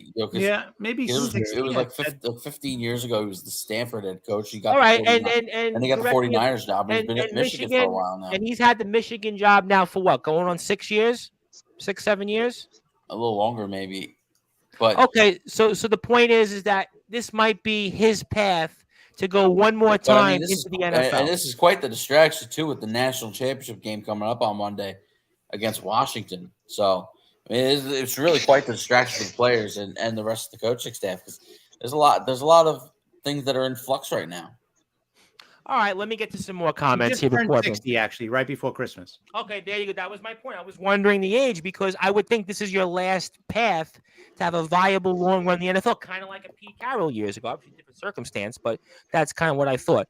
Harbaugh would not go to the Saints or Bears. Well, he played for both teams, right? Didn't he play for the Bears? Did he play for the Saints? He definitely played for the Bears. I don't know about the Saints, but I definitely know the Bears. Okay, to me, the two good spots for a coach, right, is the Bears or the Chargers. Well, Bears played really well down the stretch. Saints, I don't know. Is the Saints really do you really want to go there? You got Derek Carr as your quarterback. I don't know. I mean, Dennis Allen's a terrible head coach, but I don't know if I'd go there. They've won 3 of their last 4. So if they win, that's 4 of their last 5. Defense, but you know what? New Orleans' defense has really played well this year for most of the year. I mean, we'll have to find out. Carlos wants to say Packers have one more problem. It's LaFleur. Also says he might be winning over there, but that conference is whack.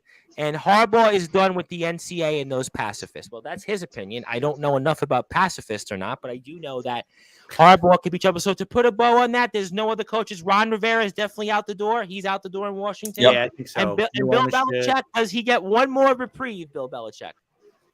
I see guys shaking their heads. No, I don't think so. I think it's all said and done. Okay, so Bill Belichick, doesn't matter if he goes out and beats the Jets on Sunday. Doesn't matter. No, and I think it's a perfect time because one coach who I don't think he'll get fired, but he has no contract for next season. That's Mike Vrabel. I heard that name Mike come up in the last 24 hours, but I feel like waiting for the Patriots. Yeah, I mean, but I don't think Tennessee would fire him because I think he's done an okay job. Not a great job. Like I said, it wouldn't be a fire situation. He has no contract for next year. He is the rare version of a lame duck head coach right now. His that contract doesn't happen expires. often. Yeah. And Harbaugh got the job in Michigan in 2015, and since he took over, 88-25 in Michigan. He was 50 out of 50 games in Stanford. He was 29-21. So that's Harbaugh's record there in college. Again, very impressive. Certainly in the NFL, 49-22-1 in the NFL, which includes postseason. So I mean the coaching record in the NFL, I mean, certainly, speaks for itself with San Francisco, 44-19-1 in the regular season, went to 2 championship games, a Super Bowl, 8-8 that last year. Again, in college overall, also at San Diego, 29-6 there. So, I mean, Harbaugh, I think very well could be in the NFL. Also, Carl's got an interesting one. I think Rivera stays on leadership in Washington. I don't know why. I mean, if you're going to get... I can't see that. Yeah. Apparently there's some push from the Commanders to possibly try to go after Mike McDonald, which would be very interesting. That's interesting. That's an interesting one. I would think that they would go in a different direction, but that's, certainly a fair point. We'll have to see. Good point on that. Thank you, TBK, for that.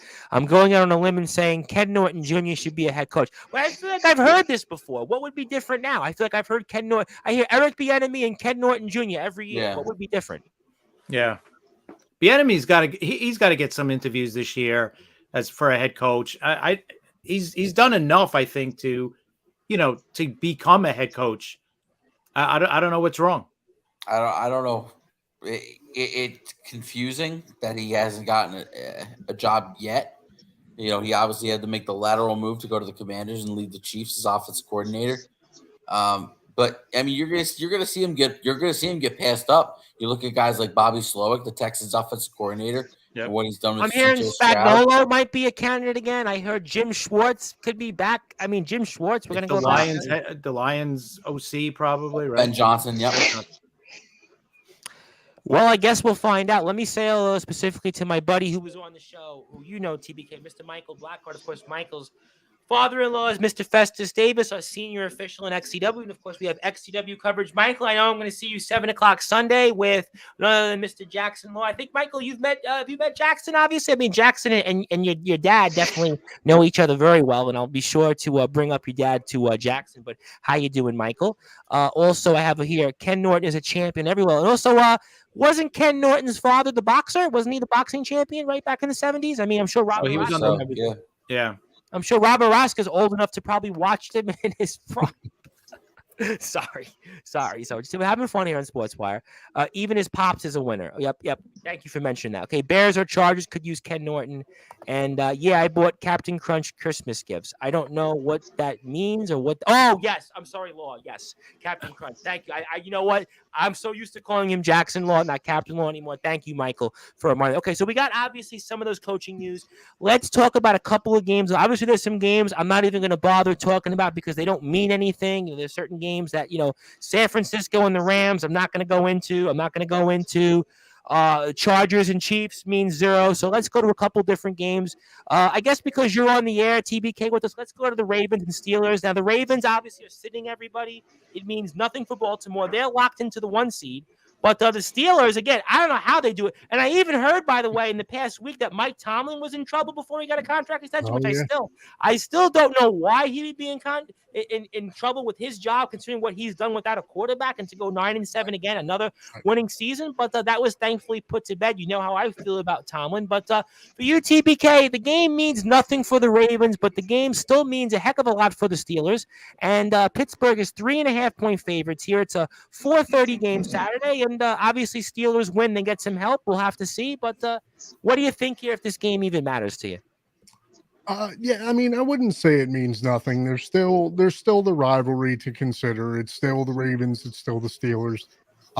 But given the position that we're in right now on that front, yes, it absolutely does not matter to us. I mean, Harbaugh and company is more than confident in putting the game in Huntley's hands and letting him have a day. So, I mean, really, it's whatever happens at this point. Give our guys, our starters, a chance to rest up. As everybody knows and as everybody likes to point out, it's not about what happens in this game. It's about what happens afterwards, especially as Lamar Jackson is concerned. So, Again, it's still a rivalry game, so I can't say that it means nothing. But I mean, at the end of the day, this game is really and is what it is for the Ravens as far as I'm concerned. All right, so fair enough. I'm assuming then you're going with Baltimore in this matchup. Well, Okay, I had to still ask. I still have to ask. Sure. Okay, fair enough. And Ron, obviously, good to be with you, Ron. Steelers Yeah. and Ravens. It's still a rivalry that speaks for itself. Pittsburgh's actually gotten the upper hand in these matchups of late. The game, not to say it doesn't mean anything for Baltimore, but it doesn't mean anything. Pittsburgh's got a lot to play for here. What do you think? Pittsburgh is 3.5-point favorites here. It's a 4:30 game, and tell me what you think real quick. I think, honestly, the way the Ravens have been playing lately, yeah, the Steelers have a decent backup, I believe, but the way they've been playing, I'm pretty sure the Steelers are going to get blown out like they've been blowing out everybody else. Even though they did lose to them the last time and the last rivalry game they had, I hate to say it in front of TBK, but they choked against the Browns, sadly. Mhm. But I think the way they've been going, they're going to blow the Ravens out for sure. Or they're going to blow out the Steelers for sure because they've been on fire and they're obviously Super Bowl contenders. Lamar's There's MVP not a lot of guys, of though. the I mean, year. they're not Yeah. playing a lot of guys, though. Are you sure you want to still say that? Because they're not playing a lot of guys here. A lot of guys are resting. It's not the Ravens Mhm. we've seen that just throttled the Dolphins and throttled everybody else that's come into their building. It's a team that's sitting a lot of players. So are you sure that they're still going to do that? I'm well, considering that, I'm still going to go with Baltimore. We'll just have to see. Because me personally, after Green Bay, of course, the Ravens are my second team that I root for. Right. So I'm still going to go for Baltimore with the win. Okay, well, we'll certainly see. Carlos wants to say Mike Tomlin might just leave there. He'll leave on his own terms, and he's earned that. He's earned to leave there on his own terms. And the Steelers don't change coaches. What have they had, like 3 coaches in like 60 years? So they don't certainly change coaches here. Chris, again. I'm not a Steelers fan by any means, but Mike's a damn good coach. He's that franchise. I mean, at the end of the day, certainly, yes, they haven't had a lot of postseason success of late, but they win every year, and they've been certainly in the mix, at least in a very tough division. And, the defense is always there. And, certainly quarterback issue has not been good the last 2 years, but they are 9-7, and once again in a position to at least be there for a playoff spot. Chris, again, Steelers, Ravens. Steelers 3.5-point favorites here. Again, the Ravens are sitting a lot of people. Pittsburgh, a lot in the line here. It's pretty much do or die. But what do you think here? Saturday, 4:30 matchup. Are you ready? Yeah, you know what? I think with the Ravens sitting a lot of their starters and, not exactly looking at this game to win, I know it's a rivalry game. I know it. Trust me, they still want to beat Pittsburgh. But listen, they also want to play it kind of easy here because they know in a couple of weeks is when it really counts. So, listen, they're all set. They're going to rest their guys. And I'm not even that big of a fan of a team doing that because they got next week off already. So you're talking about giving. Well, it's different than the Browns, Jackson. where the Browns they don't have the bye week. So you're different with that. Okay. Right. Because you're talking about Lamar Jackson taking 2 weeks off. So you're expecting him in 2 weeks to be, on point and everything else. And I don't know if that's going to happen. So listen, but I like Pittsburgh in this game. It's probably going to be a normal Pittsburgh Raven, tight game because Pittsburgh doesn't score many points anyway. No, never do. But Pittsburgh has beaten the Ravens, I think 4 out of the last 5 games. They beat them earlier this year. I think it's the last 3, right? The last 3 Pittsburgh. I think yeah. Something like that. So you know what? I think I'm going to take Pittsburgh. They're getting 3.5. I know it's at Baltimore. Listen, if their starters were playing, Baltimore probably wins this game. But I'm going to say Pittsburgh wins just because they need it. Fair enough. And for you, Justin, again, Pittsburgh has a lot on the line. I feel like Pittsburgh, kind of like Seattle, always seems to be like in the last week, worried if they're going to make it, not make it. And yet we're here in this particular spot. So what do you think? Steelers 3.5-point favorites. But obviously, again, Ravens not sitting a lot of people. Give me your thoughts. Well, first of all, this is the first time I get to address TBK face-to-face since I foolishly called the Ravens overrated, which they are far from. They are the best team. I'd say they're the best team in the NFL, and they should be the favorites for the Super Bowl. Definitely the favorites in the AFC. They've put together a tremendous regular season. With that being said, in this game, with them kind of resting a bunch of guys, and you're really going to see like a preseason version of the Ravens. And of course, Harbaugh's still going to coach them to win, because he's a great head coach. But given the situation, and also given the way Mason Rudolph has played for the Steelers, I do like the Steelers in this game. And it's going to be your typical Ravens-Steelers bloodbath, low-scoring, 16-13 kind of deal. Ravens will have a chance to win because Tyler Huntley's a good quarterback. I mean, we saw him step in last year for Lamar Jackson. He got them to the playoffs. If not for a fumble at the goal line last year, they might be going in and they might go beat the Bengals. So the Ravens they're gonna put up a hell of a fight. They still got good players on the roster, even if it's not their ones. But given the desperation, because Pittsburgh needs that plus some help for the postseason, I'm gonna take the Pittsburgh Steelers here. Right, I think they need a Jacksonville loss, or they need, if I'm not mistaken, Houston. Well, they definitely need a Jacksonville loss because the winner of Indianapolis Houston is going to be 10-7. But don't they need Houston to win that because Indianapolis has beat Pittsburgh because Indianapolis has the tiebreaker over the Steelers, if I'm not mistaken, right? No. So Pittsburgh loses the tiebreak over both. Houston wins the tiebreak over Pittsburgh based on head-to-head win percentage. Indianapolis wins the tiebreak over Pittsburgh because they beat them. Okay. And I knew that obviously Jacksonville and Indianapolis have beat Pittsburgh, but I obviously will have to see what happens there. So I'm going with Pittsburgh because I do think, actually, in all seriousness, Baltimore is not playing their regulars. It's kind of hard for me. I don't know what this game means to them. The Ravens are pretty much sitting everybody, and Pittsburgh's defense is kind of like the season's on the line. It's do or die. I just think at the end of the day, do or die. Also, Steelers have played better the last 2 weeks. The Steelers have had such a weird season because they've been so up and down. You know, they were 7-4 and lose to, if you look back at the Steelers season, you lost to Arizona and New England. If you don't make the playoffs, you're going to have to look back and say, the way they played again, that's the 2 games of the season. You can't lose to Arizona and New England at home. Like, if you don't make the playoffs, if you miss out even at 10-7, that's why you're not in the playoffs. So at the end of the day, I give them less of an excuse against New England.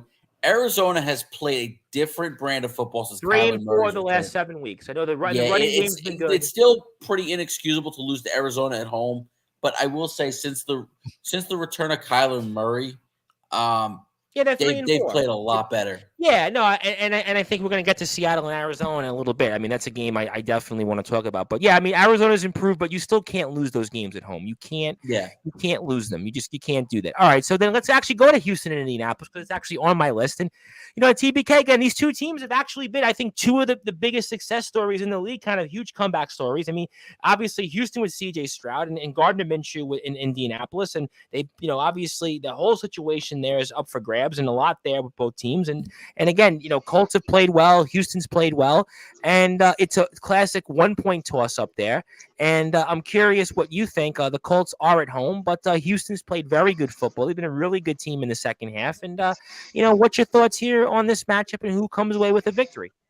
Yeah, I mean, CJ Stroud has really, taken command of that team. Yep. He's looked good pretty much all year. You can't ever sleep on the Colts, especially not at home. Yeah. But I really think Houston has something to prove this year. I mean, I would love nothing more for them to make a decent run. So I'm gonna take the Texans. I'm taking Stroud over Minshew. Yeah, you know what? I mean, Stroud has played really good football, and I think nobody saw that coming. Ron, I see you've obviously disappeared, so I'm going to move away from you in a minute. So we'll come back to you, Chris. And again, the Colts and the Texans, very unlikely teams that are in this spot. It's an 8:15 Saturday night primetime game and a lot on the line. I think with the Colts, they get a win and certainly get some help with Jacksonville. They win the division, still can make the postseason. Houston as well in the same predicament. It's a classic toss-up, 1-point spread. The Colts are favored, classic 1-point home team edge. But what do you think here? And just really to me, I think maybe the storyline of the year, at least in the AFC, is these 2 teams that I don't think anybody saw that have any chance in the postseason. And this is basically a winner go home matchup. Yeah, these are two of the most surprising teams of the whole season. I think Houston is the most surprising team. Yeah, To I be think honest, I don't Houston think anybody's for sure. seen what's going on here. And with CJ Stroud coming back, yeah, I actually do like Houston in this game. I know Indy beat them earlier in the season, but CJ had a huge game against them that game. I think he threw for almost 400 yards and a couple of touchdowns. I think with him coming back, I think they're going to beat the Colts. I think the Colts are just that team. If they make the playoffs, they're going to do nothing in the playoffs. They'll be one and done. Houston, I think, has a shot in the playoffs. Yeah, I don't know if they're going to win either because they're so young, but I do like them in this game. And plus, I think they are the favorite, actually, surprisingly, playing in Indy. But I thought the Colts. I had the Colts as 1 point favorite. Maybe that was as of Wednesday, but I have the Colts as 1 point favorites. Yeah. Yep. You got it. Yeah, I actually like Houston, so I'm going to go with Houston. All right.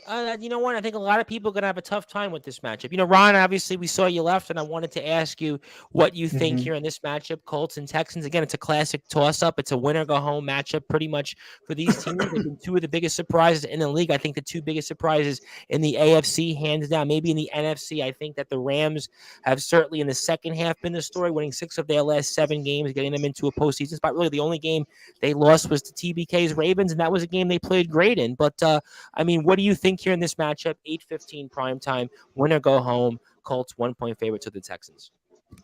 I think the Colts have done pretty decent, but also the Texans have done decent too. If I'm not mistaken, CJ Stroud is playing, right? Yeah. Okay, so I'm gonna go with Houston because CJ Stroud is a decent quarterback. He's been doing good with Houston. I think it could go either way, but me personally, I'm gonna go with Houston on this one. Okay, Ron, thank you for that insightful opinion, and that was certainly, I appreciate that very much. Justin, Houston and Indianapolis. Indianapolis 1 point favorites here. Both these teams are in each other's way, and they've kind of had maybe in a way identical second halves. And the winner of this game, is in the postseason. It'll be a matter of can they win the AFC South. We'll know for sure by Sunday, but until then, it's winner go home for one of these teams. And what do you think? Yeah, and if it was not for a couple of missed games, I think CJ Stroud would be the leader in the clubhouse for the Offensive Rookie of the Year. I probably would give it to Puka Nacua at this point, but the Houston Texans, man, what a story they've been. Colts too, but you kind of see the offensive philosophies that Shane Steichen brought over, from the Eagles to the Colts, and what he's been able to do with Gardner Minshew instead of Anthony Richardson, whom they drafted fifth overall in the draft. But another rookie, CJ Stroud has just been incredible this year, and another rookie head coach, DeMeco Ryans. To me, he's got to be the favorite for Coach of the Year, or at least one of the favorites for Coach of the Year. The Texans on offense, defense, and special teams have really gelled in the second half of the season. The combination of Devin Singletary and Dameon Pierce have really helped Stroud in the backfield. And, they've kind of survived the Tank Dell injury. Nico Collins has been big. Brandon Cooks has stepped up big. So the Texans – I'm sorry, Brandon Cooks is on Dallas. I slipped up there. It happens. You're live. It happens. Trust me. I've had plenty of time. Also, I was thinking of John Mechie as well, the kid from Alabama. But there's been a number of guys. There's been a number of guys who have stepped up for the Texans. So I like Houston in this game.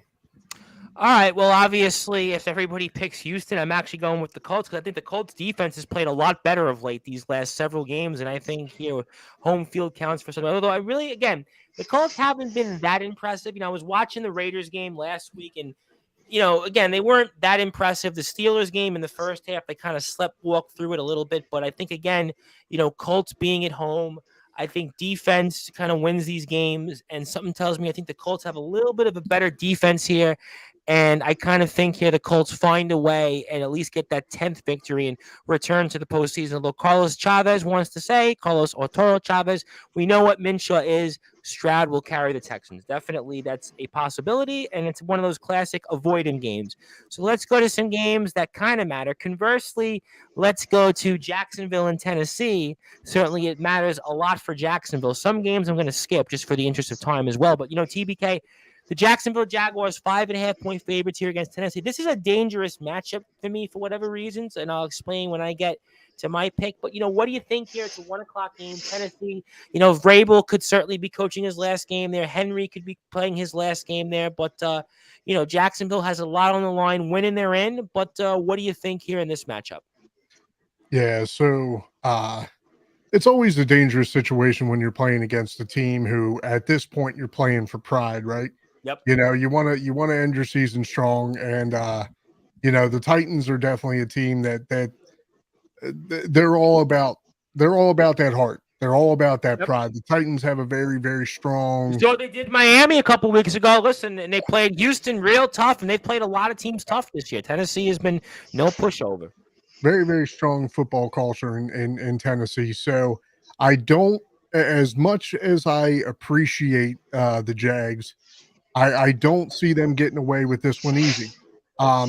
Trevor Lawrence, especially here lately, if you look in what happened, not to toot our own horn, but I have to. If you look what happened against the Ravens, when he's presented against the defense that can rock him and shake him, I don't know. So, obviously they're winning, they're in. But like I said, Tennessee's playing for pride at this point. So I see Tennessee giving them hell.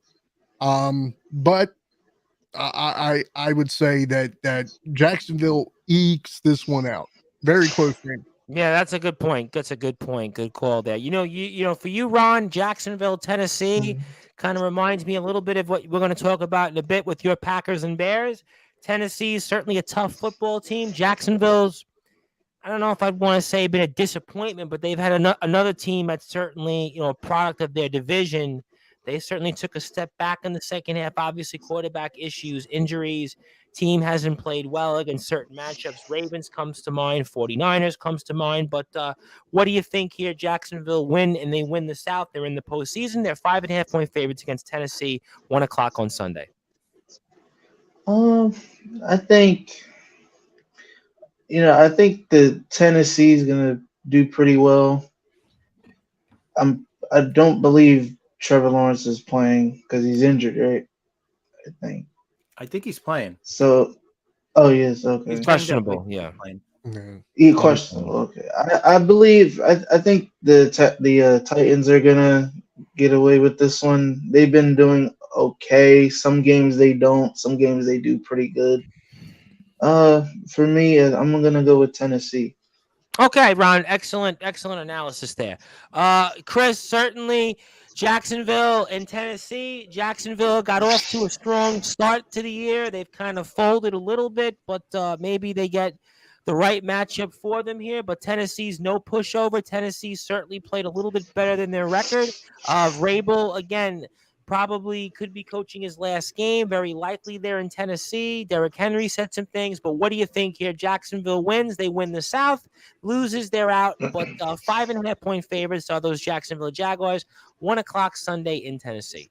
Yeah, this is definitely a tricky game for Jacksonville because very tricky game. Yeah, because just like you guys are saying, Tennessee is going to play their butts off no matter what. Tomorrow. Yep. Right, and I think it's going to be Tannehill quarterbacking. Levis is not quarterbacking, so it's going to be probably Tannehill's last game. Like you said, Derrick Henry could be Vrabel's last game. So this is kind of like last hurrah for this era of for that core. Yeah, for that core. We're going to see a different Titans football team next year. So they definitely want to go out and win and kind of screw Jacksonville's shot at getting into the playoffs, winning the division. But I still think Jacksonville's going to win it. I know Lawrence is going to be a game time decision. He's playing. I think he's playing. Listen, he's playing. Yeah, I think he's on the line. You're playing. Yeah. Yeah. I mean, this guy's the franchise quarterback. You're going to play. So I think he's going to play. And as erratic as he's been this year, I I think they're going to squeak it out. They may not cover the 5.5, but I think they're going to squeak this one out. Good point. Good call, Justin. Jacksonville, we spoke about a lot on the line. Tennessee, a lot on the line for different reasons. What do you think, though? Jacksonville's 5.5-point favorites, 1:00 in Tennessee Sunday. Well, for somebody who's been as high as anybody on the Jacksonville Jaguars, I think this is the moment where things start to come crashing back to earth here. Listen, the reality of the matter is, whether he's playing or not, you're dealing with the banged up Trevor Lawrence. The run game has been largely ineffective in the second half of the year between Travis Etienne and Tank Bigsby. The passing game, Christian Kirk got activated off IR, but he's still a game time decision. There's too many questions right now in the Jacksonville offense to really have a good feel for this game. And, between Derrick Henry and Tajay Spears, I think they'll be able to have good success running the football in this game. With Will Levis out, you get Tannehill at quarterback. And Tennessee's got good weapons on offense. You got the second-year kid Treylon Burks. You got DeAndre Hopkins. The tight end Okonkwo has really stepped up in recent weeks. And it's the heart and soul of a guy who won a number of Super Bowls as a player. That's leading you as a head coach right now in Mike Vrabel. He is the true definition of a leader of men. Hell, listen, I'd probably take about anybody as my head coach over who I have right now, but I would definitely want to get in a foxhole with Mike Vrabel. Yep. And I think very few guys in the league. Certainly Tomlin, I think, is up there. Pete Carroll, I think, is in that. Absolutely. John And you know what? And sure. I think the Titans are going to play their ass off for Vrabel, and I think the Titans are going to win this game. I really thought about this matchup. I thought about going with Tennessee because of the 5.5, but I'm like, at the end of the day, Tennessee offensively, even though they played a tremendous, fourth quarter in Miami, it's hard for me with Jacksonville with all that on the line to really kind of stub the toe. Although I really thought this was one of those games I really thought about, but I am going with Jacksonville. But I had kind of thought, well, it's 5.5. Maybe I'd go Tennessee, but it's hard for me to see because, again, remember, they're going to know their fate. They're going to know regardless of what they have to do. So no matter what happens, they don't have to worry about anybody else. They got to worry about their own team. All they have to do is win. So that's why I kind of think at the end of the day, it's hard for me to go against Jacksonville in this matchup. But I definitely thought about it. I will tell you that much here. All right, let's go to another matchup here. There's a few of these games that have a lot on the line, and let's go with New Orleans and Atlanta. TBK, it's interesting because the loser of this game might get fired. Maybe both of them might get fired because New Orleans is obviously going to be worried about what happens in Tampa Bay. But I heard Arthur Smith on the radio the other day, and he seemed like he had a great tone. But what else is he going to say? But Atlanta has definitely stubbed their toes of late, winning 3 of their last 4 games. New Orleans, conversely, has won 3 of their last 4 games, and if you make the case that New Orleans can still get some help and make the playoffs, obviously, Ron, if your Packers stub their toes, we'll get to them certainly soon. But again, here, New Orleans 8-8, Atlanta 7-9, kind of where those teams usually are. But it's New Orleans who's 3-point favorites here, 1:00. What do you think? Oh man, yeah. I mean, these games, they really show you what your team's made of. It's pretty much this game comes down to, who's not done playing yet. Who's not craving rage? Yeah. Right. Who's not ready to throw in the towel. I mean, Derek Carr. Yeah, that's kind of thing. I was listening to Saints fans on the radio this week, and they were kind of saying the same thing. He's been good, but he's been as usual. Yeah. He is pretty much. It could have been a lot worse. I mean, Derek Carr isn't the most horrible guy to have behind you, I guess. But I mean, I don't know. Like I said, this one's a toss up for me. I'm picking the Saints just purely because I don't think Atlanta's got it in them. I think Atlanta, they really have not played good football of late. I mean, you think about it, they played Tampa, Chicago. They got blown out in Chicago last week. I mean, Atlanta looks to me like And they have a couple of Pro Bowlers on their team. I think Atlanta's in a lot of trouble. But I'll get to my point in a second. But I think that's what some people might think. For you, Ron, obviously I see you smiling. New Orleans are 3-point favorites at home against Atlanta. New Orleans, maybe they're putting it together. Will it be too late, too little, too late? I don't know. Atlanta is definitely going on the other side with the shoes basically falling off them. And but if they win, they get some help. They could still be in the postseason. But what do you think here? It's pretty much a losers definitely eliminated, and the winner maybe certainly has to scoreboard watch. But New Orleans at home, 3-point favorites, 1:00. What do you think? Man, the South is a mess in the NFC. I think They're always every a mess. team has a losing record. Well, Tampa's Me, 8-8. Tampa and New Orleans are 8-8. They don't have losing records, but they haven't won much. I got you. originally I was thinking about it when I heard the two teams that were playing each other.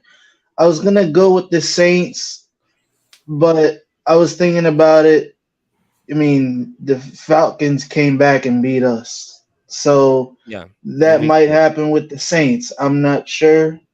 So for me, I'm gonna say it might be an upset, and for that little upset alert type thing, Yeah, I'm gonna that go was with the guy that used to be on the show, and yeah. he basically disappeared, and he's certainly trying to Mhm. level up, and he can level up wherever he is. I'm sure he's probably on a Yeah. basketball court somewhere, but that's his prerogative, and we wish him all the best. But obviously, we'll I'm see if the gonna Atlanta Falcons can pull it off. yeah, I'm gonna go with Atlanta, but that game's just there. So Hey, it's one of those whoever games. wins, Listen, this is the last game of the season, do or die. Thank you, Ron, for that. I got to move on because I'm in the interest of time. I got to get to more games. Chris, New Orleans is definitely playing. Maybe it's at the right time. I don't know if it's too little, too late. Atlanta, to me, looks like I don't have any confidence in them. But nevertheless, listen, Ron's not wrong in the fact they could pull an upset here because they've had a weird season. But what do you think? New Orleans, 1:00, 3-point favorites at home against Atlanta. Winner can get in with some help. Losers definitely out.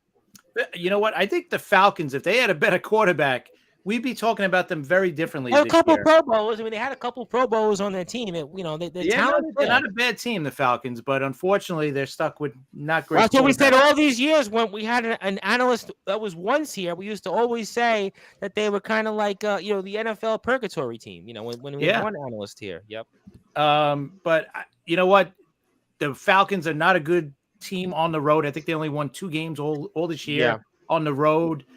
I think I got to go with the Saints just because their defense at home. I trust them a lot more than the Falcons with whoever's going to quarterback. I think is it Nick Mullen? No, who's called? Is it Nick Mullen now? For who? Atlanta? The Falcons, yeah. Or is it back No, to Mullins is Minnesota. Who's there? Who's quarterback? Taylor Heineke. Heineke, that's the guy. I knew it was one of those guys. Yeah, I'm Heineke starting over Ritter. Yeah.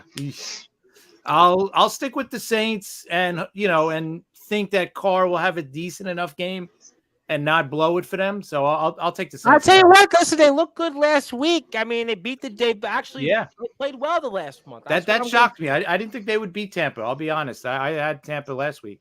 And they won. We spoke about that last week on the show. For you, Justin, again, New Orleans 3-point favorites at home against Atlanta. I think I've pretty much said more than I can say about these two teams that hasn't been said. What do you think, though? Well, first and foremost, I have zero trust in the Atlanta Falcons. Honestly, I like the Saints in this game just for the sheer fact that, I mean, look, for some odd reason, Arthur Smith might decide not to play Bijan Robinson because he does things like that, right? Like he had that one game early in the year, like week 7 or week 8, where no injury report, nothing. All of a sudden, one touch for Bijan Robinson. Arthur Smith does weird things, and I'm iffy on whether or not he's coming back or not. You can't really read Arthur blank. The Falcons owner. You really don't get a good game. Yeah, I mean, I was listening to talk radio this week, and it seemed like that he was coming back, but you even think with their general manager position years back. I mean, how many extra chances with mediocre team after mediocre team did Thomas Dimitroff get? right? Yep. How many extra years did Mike Smith get with a mediocre roster, right? After the Super Bowl, yep. So I don't know where I can't understand the Falcons' direction, and I think in this game you'll get enough of Kamara, you'll get some production out of Chris Olave, and Derek Carr. I think he'll play well enough, and the Saints' defense is just the better defense, so I like New Orleans. Yeah, I like New Orleans here in this matchup because I think New Orleans is. I'm always a believer in momentum. New Orleans has played very good the last month. New Orleans has finally showed the last month why they were the team a lot of people felt could come out of the South and win it commandingly. It'll be a matter of is it too little, too late? Atlanta, I mean, at least from what I saw the last couple of weeks, I don't know how anybody could have any real faith in them. I can't read them, and it's hard for me. I know Carr hasn't been great, but he's certainly better than Taylor Heineke. I mean, come on. But listen, Ron makes a point. Falcons, you never know, but I think from what I've seen the eye test the last 2 weeks, New Orleans is the better football team.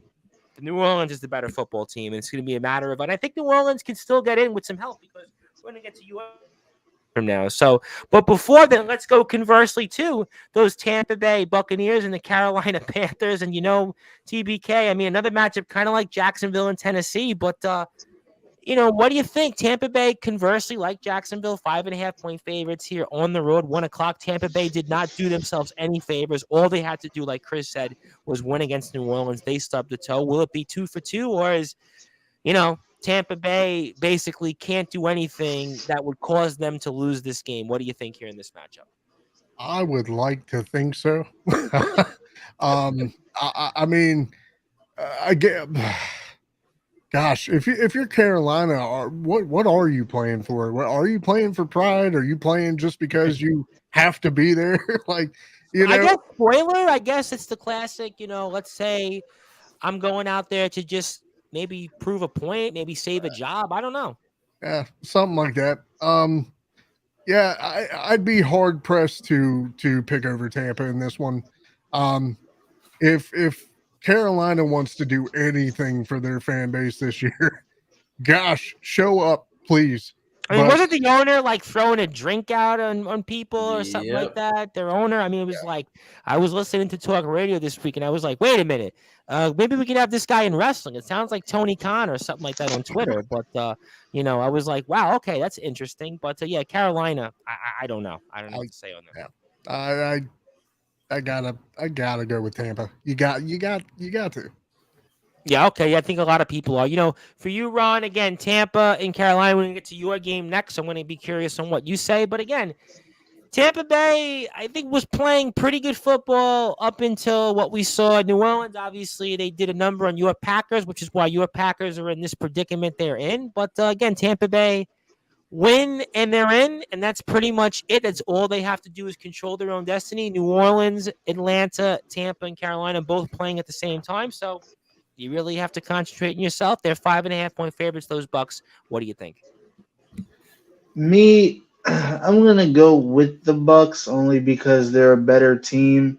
But God forbid if we lose on Sunday, then one of the situations that will have to happen is that Carolina would have to win. But I don't see that happening, unfortunately, for them. So I'm going with Tampa because they're the better team out of the both. Good enough, Ron. Straight to the point. Chris, Tampa Bay, Carolina, Tampa Bay, 5.5-point favorites. Again, almost you would have to think in this matchup that this is pretty much like Tampa Bay's season. You can't stub the toe against the Carolina Panthers, who've certainly done absolutely zero this season. I mean, what do you think here? Tampa has to win this game, right? I mean, there's no. I don't see any way Carolina wins this game. Carolina had, I think, 124 total yards of offense last week against Jacksonville. Yep. Jacksonville hasn't exactly been playing great. So that kind of maybe Carolina's checked out now. I don't know. But Tampa cannot lose this game. If they lose this game, maybe, you know what, Justin's got a point. You know what? If you plane. lose, you know what? Maybe, Justin, you're onto something. Because if Tampa loses this game to Carolina, maybe Bowles shouldn't come back.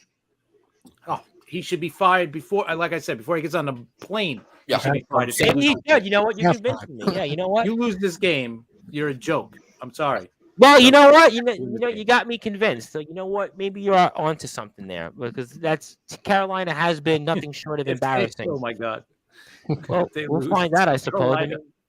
mean, so Justin, I mean, does Todd Bowles get fired here?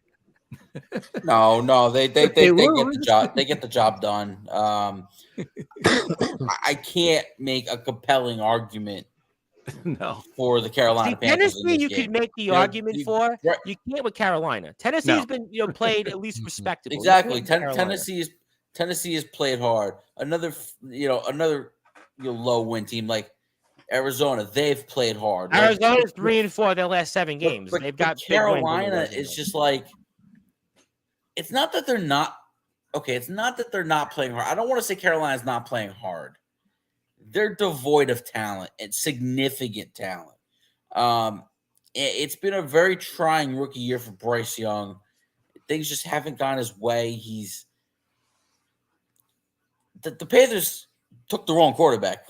Let's just call it for what it is, right? The owner wanted Bryce Young, and that was going to be his guy. When you had a video come out of Josh McCown telling, a house in Charlotte's going to look real good for you. I mean, telling CJ Stroud, about living in Charlotte. Frank Reich, you could hear it from Boomer Esiason, who was college roommate, best friends with him. Maryland, yep. He wanted CJ Stroud, and I think that was part of the strife that led to the 1-year firing of Frank. And they're just completely dysfunctional from top on down, and nothing's going to change. So, give me the Bucks. Yeah, it's unfortunate because it's a franchise that's had success. If you look in their history, it's a franchise that's it's definitely had moments. I'm sure they've been to 2 Super Bowls. They went to that NFC title game in 1996. Year two. Yep. They went to the championship. The same year Jacksonville did with Tom Coughlin. Yeah, I mean, it's a franchise that's had moments. They haven't been a total laughing stock. They've had, a couple Super Bowls. Jake Delhomme was the quarterback, right? Cam Newton, they've had moments. John Fox was a good coach there. John Fox was a very good coach. They had good talent. Guys like Stephen Davis, Misha Muhammad. Rivera, certainly had some good years there, but the franchise has kind of, fell on hard times, and we'll see if they get back on track. It's certainly not going to be with this year's draft after the pick they lose. But obviously here in this matchup, I mean, I'm like everybody else. I just can't see how Tampa Bay could lose this game against a team that's a laughing stock. I mean, you never know. Listen, stranger things have happened, but I just think it's hard for me. Tennessee, I really thought about that one and I paused. But this one, I didn't pause. Tennessee, I thought about it. But Baker Mayfield is, not great either. I mean, but you know what? He's played himself into a nice contract this offseason. No. Listen, a lot of money. He's competent. I wouldn't say that he's probably in that just below that Derek Carr, Geno Smith territory. And I think Tampa extends him and keeps him around. Yeah. Listen, if they win the division, they'll do it. Although I think, in my opinion, they'll be one and done. I do think that if Tampa Bay wins Sunday, most likely they'd be one and done. Yeah, because they're gonna likely draw Philadelphia. Yeah, exactly. Yeah, that's not a definite. Philly's been very bad. Yeah, but Philly went into Tampa already on Monday night with their defense was still better than Tampa. Yeah. They were playing better then. So true, but the quarterback situation still was the same. I'm just saying. We'll move on with good at all this year. Well, I agree with you on that. And I've even heard different things. But let's go to obviously because Ron's a Packer guy, and that's the one topic I know that Ron's going to give me some riveting analysis on. I love you, Ron, but I'm just expecting that analysis there for you in Green Bay and Chicago. No pressure though. But TBK Green Bay, play Chicago, and Chicago is definitely. I mean, you look at their season, and it's a what if, but they're playing great football right now. Green Bay, certainly got back on track with a much needed win. A couple of much needed wins in a row for the Packers. Packers certainly back, and they're once again in the same spot as they were last year. Win and they're in. They're at home, and it's we'll see if it's 2 straight years they get eliminated, or do they get it right this time as 3-point favorites at home, 425 against those Bears. And what do you think, TBK? This is This is a Titanic matchup, and at the end of the season with a lot on the line, these two teams who have a rivalry as big as any other team in the NFL. There's a lot of history there. Yeah, I mean, purely, it's not much of an analysis as it is, given location, given the fact of what's on the line, the fact that Green Bay is at home. That place is a whole different monster. When you're coming in there with this much on the line, you got the fans behind you. I gotta say that Green Bay is going to step up and do their thing just purely because the atmosphere is there. The season is it's all going to come together at least for this game. Yeah, I think that's what a lot of people are going to think about. Ron, this is your spot. This is your moment here on Sportswire. So this is where you get to tell me why the Green Bay Packers, your beloved Packers, 3-point favorites, 425 at home, this time are going to get it right and return to the postseason for the first time in 2 years. We're on the rebound still. We're 8-8. Jordan Love's going to do his thing like he's been doing. It was iffy in the beginning. He's getting better at the deep throws, thank God, because our defense needs some work, but our offense has been on point, so that's not going to be an issue. Our defense just needs to hold together because if Justin Fields gets away, he can run decent. He's pretty good with his legs. But at the end of the day, the past few years have been going, we beat the Bears every time. So there's no doubt we're going to be in Lambeau whooping on the Bears. And we're going into the playoffs with our not rookie quarterback, but our first-time starter. And I'm going to go crazy. Well, we'll certainly find out. Obviously, again, Packers have historically been good in December and January under LaFleur. They've certainly come back here and played better these last couple weeks. That Giants game to me, among a few other games, Tampa game, Atlanta, those ones come to mind if they don't make it. But again, Chris, Bears are dangerous right now. I mean, this is kind of the same spot the Lions were in last year against them. Bears are playing really good football right now. They've put it together. Eberflus might have saved his job. Green Bay's playing a little bit better. They were very impressive Sunday night. But what do you think here? Green Bay wins. They're 3-point favorites against Chicago in Lambeau. Yeah, no, Chicago's definitely been playing good. I think they're 5-2 their last 7 games. Yep. And the whole they should have had 6 of those 7 because they blew a 17-point lead against the Lions, if I'm not mistaken. Yeah. So, and there's a lot of talk about is Justin Fields the guy that they're going to go forward next year, or are they going to draft somebody with number 1 because they have the Panthers pick? I still think it's up for grabs for them. I don't think they're set yet on what they're going to do. So it's a tough decision.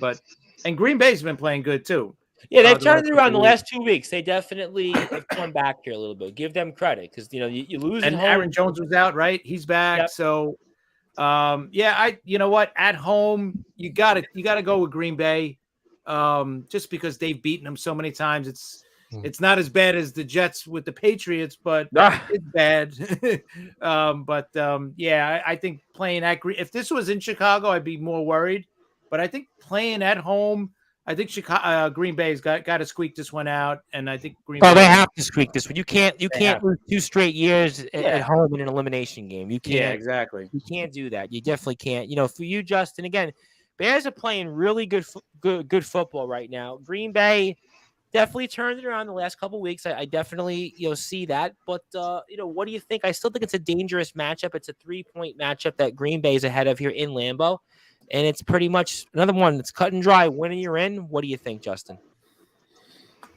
I mean, the improvement of the Bears has been really remarkable over the second half of the season, and it really starts with the defense. A couple of months ago, when the trade deadline happened in late October, early November, a lot of people were wondering, why did the Bears trade for Montez Sweat, right? So they trade for Montez Sweat, and they immediately give him a contract extension. They didn't even mess around with it. And ever since then, the Bears defense has really taken off, and they're the best unit on the field in this game. And the way Justin Fields is playing, he's playing like a guy playing for his job, and whether they keep him or not, that remains to be seen. But right now, the Bears are just a better football team, and the Bears are gonna be able to run the football with Khalil Herbert. Fields himself taking it. DJ Moore's had a tremendous season with 1,300 yards receiving. I just love the way they're playing, and that defense is going to really force Jordan Love into some bad habits, and I think you'll see a couple of turnovers, and I think the Bears go into Lambeau and get this victory. Well, you know what? Another matchup I really thought about here, and I thought about it, really intensively, but I can't see Green Bay 2 years in a row getting eliminated at home. Although this is the matchup that Chicago is in Detroit's spot, where they have all the momentum in the world, and you feel like next year Chicago, with the draft pick, they certainly have some chips that they could be a team that's on the rise. And but it's hard for me to see Green Bay choke another game. I mean, we'll certainly see. We'll certainly find out, I suppose. Let me go to another matchup that's a little bit more competitive. I'll put the last game as Buffalo and Miami, although I'll go very quickly on Philly, Giants, and then certainly Dallas, Washington. We're almost like a 30-second shotgun on that. But let's go with Seattle, Arizona. Seattle still can make the playoffs. I think they need a Green Bay loss. And then if they win in kind of similar to last year, Arizona is playing very good football right now. They've run, I think, for an average of 175 yards a game their last four. They're 3-4 since Murray has come back. So Arizona's a much better football team. TBK again. Seattle's favored here at on the road, but Arizona's played very good football. Seattle, to me, kind of stubbed their toe against Pittsburgh. Pittsburgh came in there and took a W away from them. But what do you think? 4:00 game. Seattle 3-point favorites, can still get in with some help, but obviously they might have blown their chance of returning to the postseason. What do you think? Interest of time, I'm gonna make this short and sweet. I think Yes. Arizona had their last hurrah with the big upset against Philly. Great for them, and it's a high to go out on. But I'm still thinking that Seattle's the better team here. I don't know. I mean, Arizona really doesn't have anything to play for other than pride in this game. So, I mean, if they manage to get another win here, it's again, you get to ride off the season with a high, and that's about it. I think Seattle has more to play for. I think Seattle's going to come hard at this game. All right, in the interest of time, let's actually go shotgun on this, Ron, real quick. Seattle, Arizona. Seattle 3-point favorites. Seattle, with some help, can still get in. Arizona's playing good football, though. What do you think? I'll keep it short and sweet. I think it'll be a little upset. It could go either way with me because the game's like eh. So for me, I'm just gonna go with the Cardinals just because they beat the Eagles, honestly. Listen, they've played good football, and they've run the ball. I think 3 of their last 4 games over 100 rushing yards. Chris, again, Seattle, Arizona. I'll go real quick on this. Seattle is 3-point favorites. They need help. If Green Bay loses, they're in. But I think they stubbed their toe last week against those Steelers.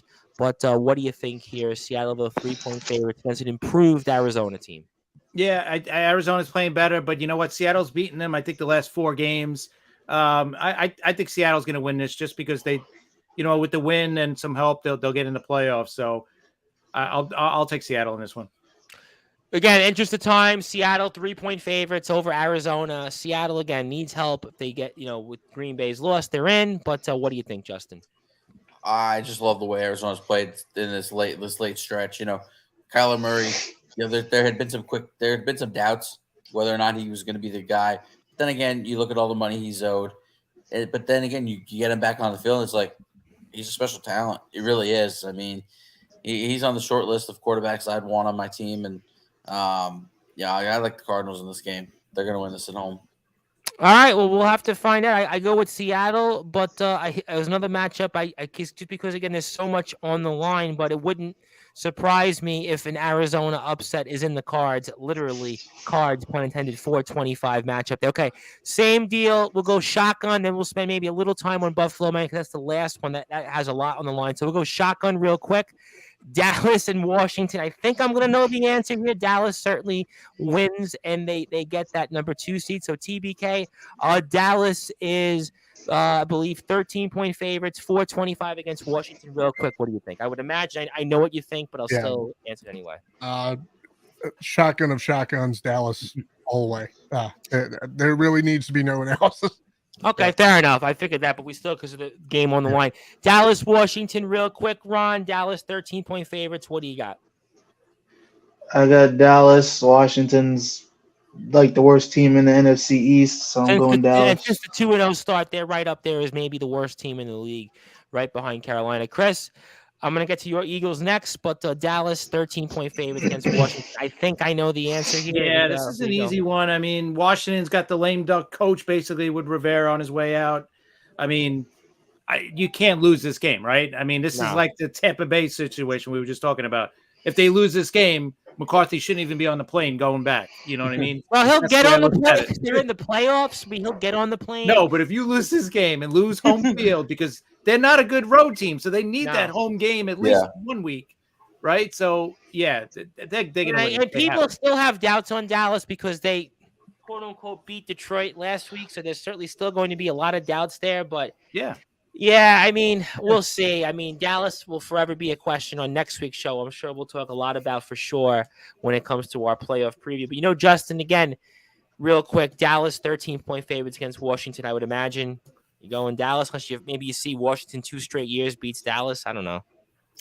Nah, there's no analysis for you needed here. Well, interest of time, Dallas Cowboys. All right. And I'm going, obviously, like everybody else, Dallas, because even I, who sometimes likes to pick underdogs, can't do it. Again, same deal here. Philadelphia and the Giants.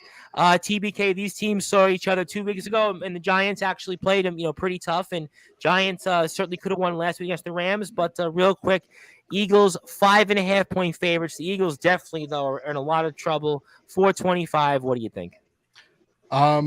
Yeah, Phil, getting exposed off the table. The Cinderella story with the Giants is over. Tommy Cutler, all that crap. Blah blah blah. Philly still very much has something to prove. I'm going to say it right now. Absolutely. You do not lay down for this game. You come out, you swing hard, you show them that you're still the Eagles, and I'm taking Philly all the way, and I really hope that I'm not wrong. Ron, again, Eagles, 5.5-point favorites real quick against the Giants. Eagles are in a tailspin like I've seen no other for a Super Bowl caliber team. Giants saw him a couple weeks ago. Maybe they give him a game. I don't know. What do you think real quick? Look, I might be a Philly guy myself, but I despise the Eagles with a passion, so I'm going with the Giants. Okay, you know what? I mean, certainly, maybe that's on some people's radars. Chris, Eagles definitely are in trouble, especially after that Cardinals game. Heads are definitely rolling. Giants come back to earth a little bit, but they have still played very competitively. And again, they could certainly have a different record based on the amount of close ones they've lost. But does the Eagles get it right here and maybe get some help, which I doubt, but do they at least get a win with a little bit of momentum going into the playoffs? 5.5-point favorites against Big Blue.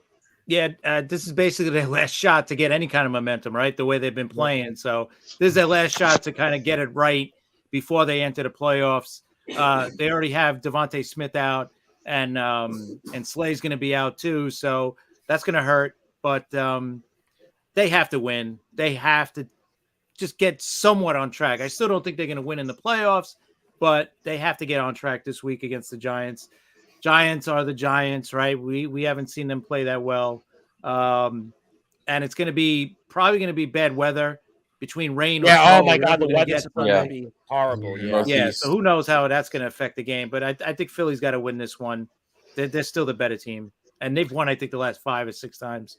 Against the Giants. The last 5. I think the last 5 years, it's something like Philly's like 8-1 or something like that against the Giants. Or some crazy number. But Justin, real quick, Philly 5.5-point favorites, 425 against the Giants. What do you think? Eagles. I mean, they're just gonna do what they need to do. It'll finally look like a get back on track game.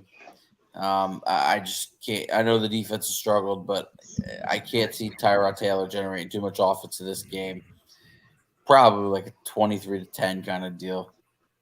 All right, fair enough. And the last game of the regular season, we skipped a bunch of others, but this game I am so curious about real quick. TBK, Buffalo and Miami. Buffalo's won their last 3 games. I believe they've won 4 of their last 5 games as well. They've been a different football team, but the Bills actually, if they lose this game, I think could still miss the playoffs. So they're actually they're not clinched. They certainly can, still be eliminated. And Miami is playing for that 2 seed. So this is such a fascinating match because I think the winner of this game, right? Buffalo would get the 2 if they win. Does Buffalo get the Kansas City? So Buffalo could either be out of the playoffs or get the 2 seed. That's really fascinating in itself. But it's the last game of the season. They're actually 3-point favorites on the road, 8:20 Sunday night. TBK, what do you think? This is Buffalo's absolute best shot to deal the killing blow to Miami. They are beat up right now after that absolute thrashing from my Ravens. They are limping right now. If Buffalo does not come out swinging and swinging hard, it is completely on them on why they do not take this number 2 seed. They have every opportunity right now to go out and completely maybe not have a repeat of what happened to the Miami and Baltimore, but damn near close to it. Tua, like I said, like to me, this is another game of who absolutely wants it more. And these 2 quarterbacks, as phenomenal as they are, they have a rattling problem. The first quarterback in this game who gets rattled is going down, period. Buffalo has got to take advantage of this right now. I'm going with Buffalo. I think a lot of people are going to make that same point. Ron, again, last game of the season, Buffalo's playing great. Miami, I mean, maybe kind of like last year's Minnesota, if that makes sense. Great record, but on paper, certainly not the same in person. Buffalo's 3-point favorites, 8:20 Sunday night. Winner certainly gets the 2 seed. Buffalo's case, they're out of the playoffs. Miami would get a wild card, I believe, goes to Kansas City, if I'm not mistaken. They would actually go to the South winner of that, depending on who wins that. But what do you think in this matchup? I'm thinking, considering, TBK's Ravens obliterated Miami and then they barely beat Dallas. They only won by a field goal. So I'm going with Josh Allen and the Bills for the win. All right, good enough. I mean, I think a lot of people are going to feel the same way. Chris, I'm sure you and Sharma are going to cover this. I'm going to play your show tomorrow and Sunday. I'm looking forward to hearing that. We've actually put a marathon of the previous shows up still on our sportswireradio.org internet radio station. But again, Buffalo 3-point favorites against Miami. Buffalo can still, as crazy as it sounds, miss the playoffs or be the 2 seed. So what do you think here Sunday night, last game of the season? Yeah, and Buffalo just beat them about a month ago. Yep. They blew them out. So they thrashed Miami this year. Yeah. Thrashed and they them. beat them, I think, 4 out of the last 5. They thrashed Dallas not too long ago, Kansas City. I mean, Buffalo's got some really impressive wins on their resume. And I think Buffalo, along with the Browns, are the 2 teams that are the only problems for the Ravens in the playoffs in the AFC. Maybe KC. Because of the experience and everything else. I mean, I can make an argument for them, but they got no offense. Yeah. This is the team that could go in as that kind of sleeper team, surprisingly, right? The Buffalo Bills coming in as a sleeper team. Yeah, I mean, the resume, they got great wins on the resume. I mean, they've been a good football team of late. But they still got to win, right? And you know what? For them to have a home game, right, in the bad weather in Buffalo, they're one of the few teams that has that advantage with the weather.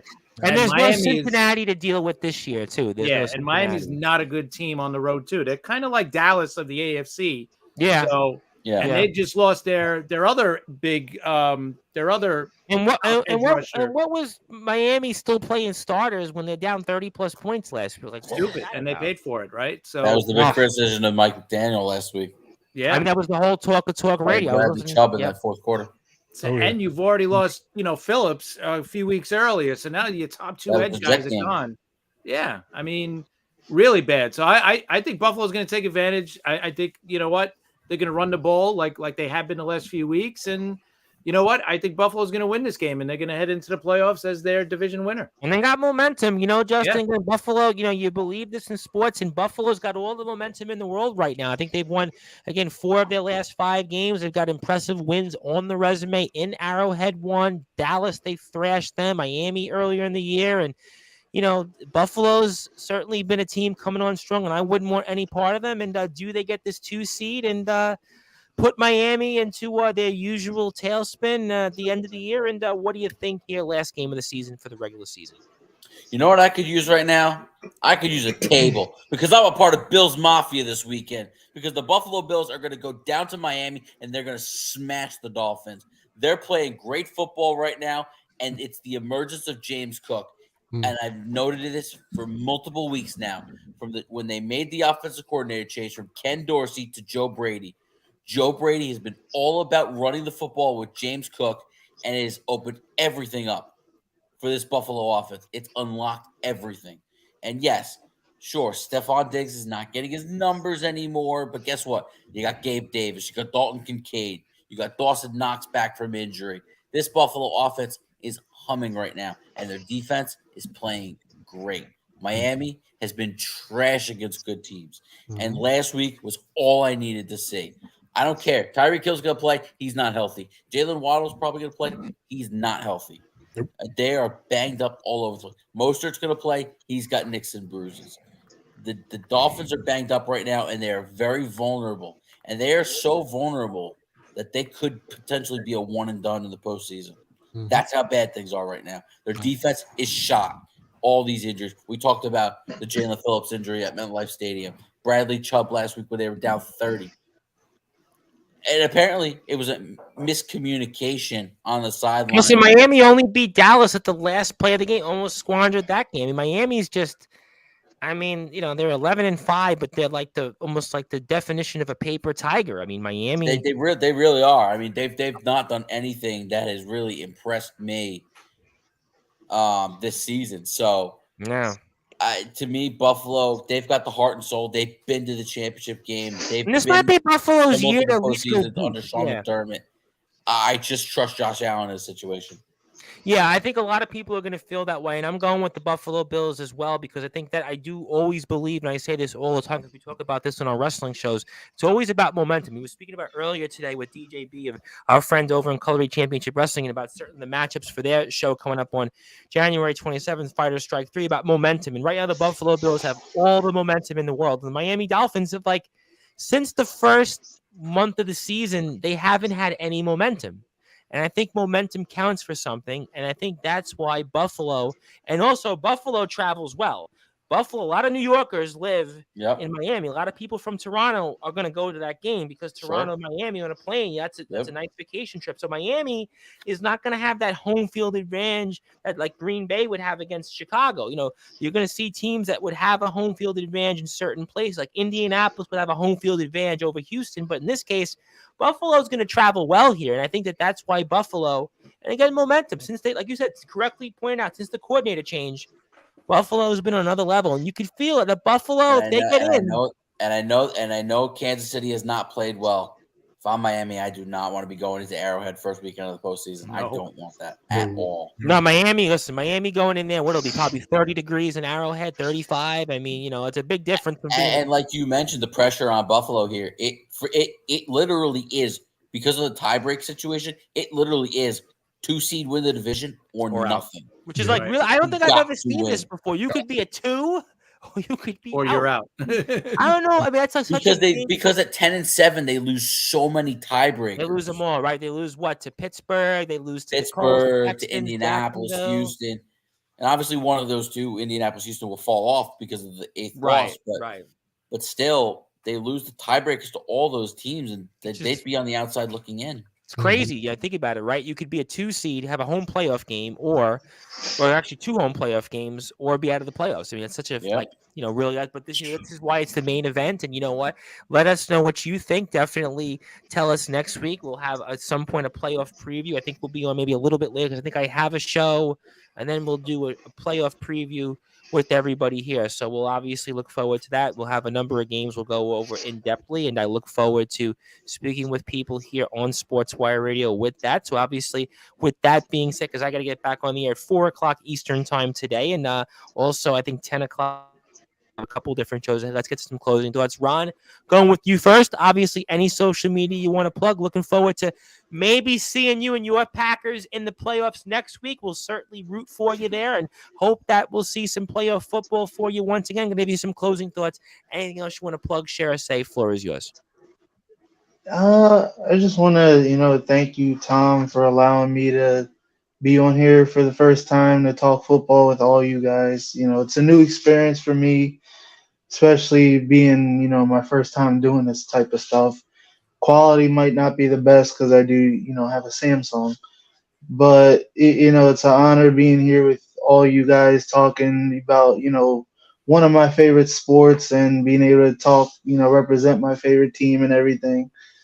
And hopefully, we get that W at Lambeau and make that trip to either Dallas or we might play here in Philly. Who knows? But, just want to, thank you for allowing me to be on here and, more weeks to come. I'll for sure be on here every week as much as I can. Yeah, whatever you And can, Ron. Definitely, I appreciate the fact you showed up. We had another guy that was an analyst, and he just basically he leveled up in his own way. He basically just yeah. Unfortunately, it's a new experience for me. I was a bit nervous, but I think I did pretty good for my first time. As things go on, I'll get a bit better and probably pay more attention to other teams rather than just my own. Well, it's easier in the playoffs because there's less teams, Yeah. less games, so that'll be a different. It'll be it's your first time. It takes time. I think once we get into the lesser games, it'll be easier to kind of cover those games. So I think it'll be better for you. And to close out my final thoughts, I just want to say, again, thank you, Tom, and thank all you guys for allowing me to come on here and talk sports with y'all. And go Pack, go. We'll find out. Obviously, we can follow you out there on Twitter, Facebook, Ronald Franklin. Check him out YouTube as well. So thank you, Ron, for your hard-hitting analysis. I want to say hello to Loose Cannon. Loose Cannon, how are you out there? TBK, want to give you closing thoughts. Loose Cannon, we'll get you at the end of the show real quick. I got like 2 minutes for you, Loose Cannon, at the end. Let the guys get to closing thoughts. TBK, want to give you the floor. Obviously, maybe Be More Talkative podcast episodes in the tank soon. Looking forward to hearing that. Maybe also we'll put your logo on the website as well because we have the logo for all of our shows that are on the dial on Sportswire. We have a couple of new shows that have come back. Obviously, Pinstripe Chronicles have given us shows again. Neil Villapiano's return to the rotation. Liftoff Jets. We always get talking rivals. So definitely looking forward to your show coming back. And any closing thoughts, floor is yours. Yeah, obviously, great show, guys. Thanks for having me as always. As Tom said, the Be More Talkative podcast will be coming back. You guys got to give me a little bit. I got a couple procedures and things to get through. Yep, wish you a lot of luck. I saw the post on Facebook. Definitely hoping you get through them. Thank you. But once that's all settled and, said and done, we will be coming back. So as soon as Tom knows something, you guys will know something because everything will be posted up. Guys, we're in the thick of it. Looking forward to playoff football and can't wait to see what happens on down the stretch.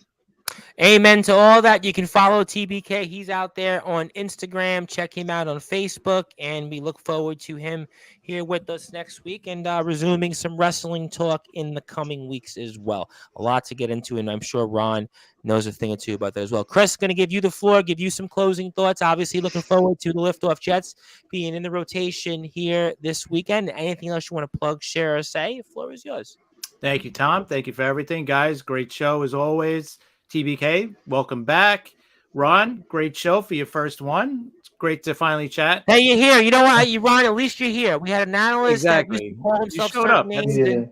He Showing showed up is up. half You the know, battle. that other guy, to quote Stone Cold Steve Austin, took his ball and went home. I mean, you showed up. That guy, who was basically made because of Sportswire, because I basically made him into something and made him to where he's a coach and had this whole presence. He took his ball and went home, and you showed up and you showed that you're appreciative and you want to be here, and I appreciate that. No Absolutely, problem. man. So hopefully we'll be back next week. We'll be talking playoffs. Patrick and myself. Tom, whenever you're ready to come on, just let me know. I know you're busy, Yeah, but I think whenever you're ready, man. yeah, I think we can talk about that often, because I actually might be Okay. able to do something now Monday. I don't know yet definitively, but there's a very Okay. good possibility on that. So stay tuned. But yeah, definitely looking forward to that. Also looking forward to the Talking Rivals and Liftoff Jets regular shows. And thank you for your work. And yeah, we definitely want to make some announcements for more on the roster. So Ethan, thank you for that. We're not doing wrestling at the moment. We're actually closing the show, and I got a surprise for the guys here in a second, real quick. If I can get that up on the screen, I'll do that. But Justin, want to give you the floor, give you closing thoughts, and obviously welcome back. It's been a while, and we're glad to have you with us regularly. And anything else you want to plug, share, or say, my friend, that floor is certainly yours. Yeah, great to be back. Obviously, we're heading full steam to the playoffs. It's going to be a exciting final week of the regular season, and thankfully, no more Wi-Fi issues. Last couple weeks have Well, been, that other guy used to have those problems, but at least he's last not couple running weeks, off on you in that way. last couple weeks have been a-okay. I'm looking forward to this playoff season. It's going to be a lot of unknown, a lot of exciting things. Obviously, there's two teams that are clearly above and beyond the other teams, and that's the Ravens and the 49ers, and we'll see if they're able to hold their own in their respective conferences going to the playoffs. But it's going to be interesting, because right now we're heading towards a possible Lions-Rams wild card weekend game. Stafford coming home. Stafford and Detroit on wild card weekend. And I think that would be, if I had to predict, that would probably be the most nightmarish matchup if you're the Detroit Lions. I don't want. They're the one. Like, if I had to pick one team in each conference, the teams that I don't want to see out of the wild card groupings would be the Rams and the Browns and the Cleveland Browns. Yep. 100%. Joe Flacco, 10-5 career postseason record. How about that? You don't want to see that defense either. Yeah. You don't want to see that defense. And this is me predicating on the fact that I think the Bills are going to win the game. The Dolphins are going to be a wild card team, but the Dolphins, to me, like I said, I don't like that going into Kansas City next week. What, the second half, what are they, 4-4? The last, and I don't really like them going into Kansas City on wild card weekend. The Browns, they're going to play the AFC South winners, the top wild card team. That scares the hell out of me. I mean, if you're that division winner, you're in big trouble, because the Browns with that defense, and the Rams got 6 of their last 7 games they've won, and they won. Yeah, and they had that overtime loss to Baltimore. That was an epic game. The Ravens and Rams game was absolutely the job that was one of the McVay better games you'll see in the NFL this season. It really was. I mean, Stafford was balling all over the place. Jackson was clearly making plays all game long. Flowers and Beckham were big in that game, and the Rams receivers were big in that game. It was just up and down. It was that was made for TV right there, and that was a great game. And that's in the last 7. That's the only loss for the Rams, rebounding from a 3-6 start. And I know he's not going to win the award, but I mean, you got to give a hats off to Sean McVay. The job he's done. Turn this around. I mean, everybody thought the Rams were going to be a bad team this year, and I said no. They got talent on this roster. They went from winning the Super Bowl to having the worst record by a defending Super Bowl champion to back in the postseason, and they're more than a threat in the NFC. I mean, if Stafford plays this game the way he's been playing, listen, they've been there before. Cooper Kupp's having a big second half. I mean, listen, Puka Nakua's had a great rookie year. I mean, they're playing pretty well defensively too. You got to give Raheem Morris a lot of credit. Defense has really bounced back this year, and those are to me, those are the two teams I do not want to see. If I'm one of the big. I think Detroit's got a lot of issues right now. I think that they're certainly unlucky in where they draw. We'll have to find out what happens with them. I know we can follow you, JGNLE91 and JGNLE12 on Instagram and Twitter, if I'm not mistaken, right? That's correct. We'll make sure we follow also B-Ball Banter SM on Twitter as well. Liftoff Jets Talking Rivals on Twitter as well. CP7Y. Also Ron Franklin on Instagram and also TBK. But I got one surprise here real quick before we go. I actually have a guy. His name's Loose Cannon. I think TBK knows him. And he actually just had a baby. And Mr. Loose Cannon, how you doing? Hey guys. Happy New Year to you all. Happy New Year. How's your wife doing? Where's the baby? First, right there. ladies and gentlemen, we got first on Sportswire radio history. We actually have a newborn baby with us here. This man's wife actually went into labor. We were live on the show last weekend. And what's the baby's name? Her name is Anastasia Lynn Bilodeau. Say that again for me, because I got to repeat that again. Yeah, Anastasia Lynn Bilodeau. Anastasia Lynn Bilodeau. And here's the mom. Hi. Boy, you must be like, what is your husband doing here? But I understand you watch the shows. I understand that you're a fan of us on Sportswire. I know you, Yes. Mr. Loose Cannon. And TBK. Yep. I definitely wanted you to be here because I know that you said that you You're a wanted to be here. Massachusetts guy. Yeah, but I wanted you here because I know you told me how much Sportswire is meant to you. I know you watch my shows because you know Mr. Black and Mr. GP, and certainly you know all I those. used to be a former wrestler for IMF. Yes, I'm aware of your background. I know all about you. I know you watch my shows. I just wanted to say Yeah, hello to she's you. she's the next women's champion. Well, you know what? I'm sure your wife's gonna have an opinion or two on that, but how's your wife? Right? She's doing great. They had complications, so they had to do her C-section. So she's in the hospital for a couple days. Until Monday. Until Monday. It's actually today in Massachusetts. We're supposed to expect a foot of snow. Oh my God! Okay. Wow. And where are you in Massachusetts? Remind me where you are in Massachusetts. Oh, okay. East Coast, Worcester, Mass. So we're about to expect like a foot of snow. So I work for the city, so we're gonna be pretty swamped today. For the city? What do you do for the city? I do plowing, shoveling. Oh wow!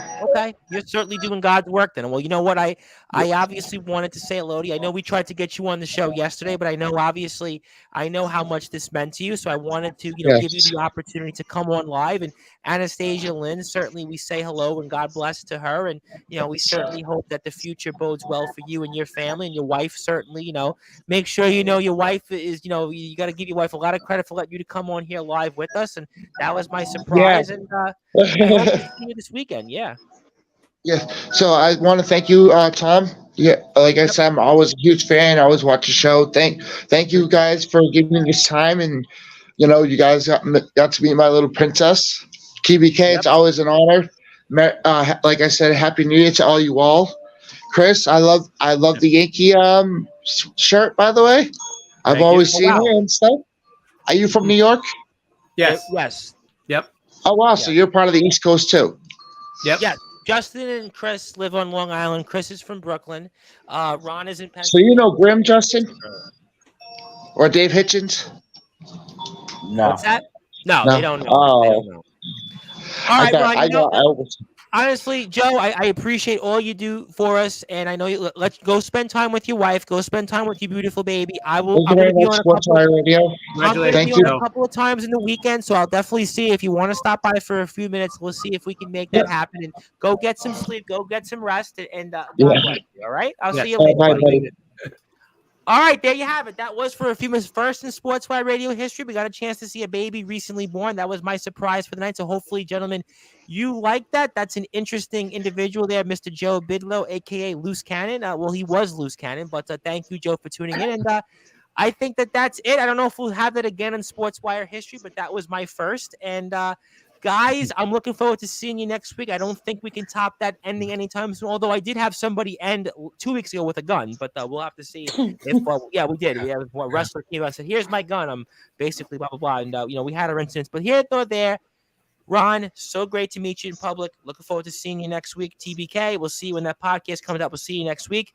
You gentlemen, see you next week. My name is the Reverend Tom Bryce, your voice of all wrestling, where all wrestling matters here on Sportswire Radio, the host of the Sports Report, the owner of Sportswire Radio, the #1 global radio station. If you're on sportswireradio.org, you're going back to your regularly scheduled programming. If you're on LinkedIn, YouTube, and Twitter, I'll be back here 4 o'clock with the infamous Montana of EBW, and I'll be back with Big Tex of DBW at 10 o'clock. And congratulations to our own Rob Maraska and being the first member of the broadcast wing of the Sportswire Radio Hall of Fame and the 9th member of the Sportswire Radio Hall of Fame. Until then, good morning, good afternoon, good evening, wherever you are, on the #1 global radio station that is Sportswire Radio.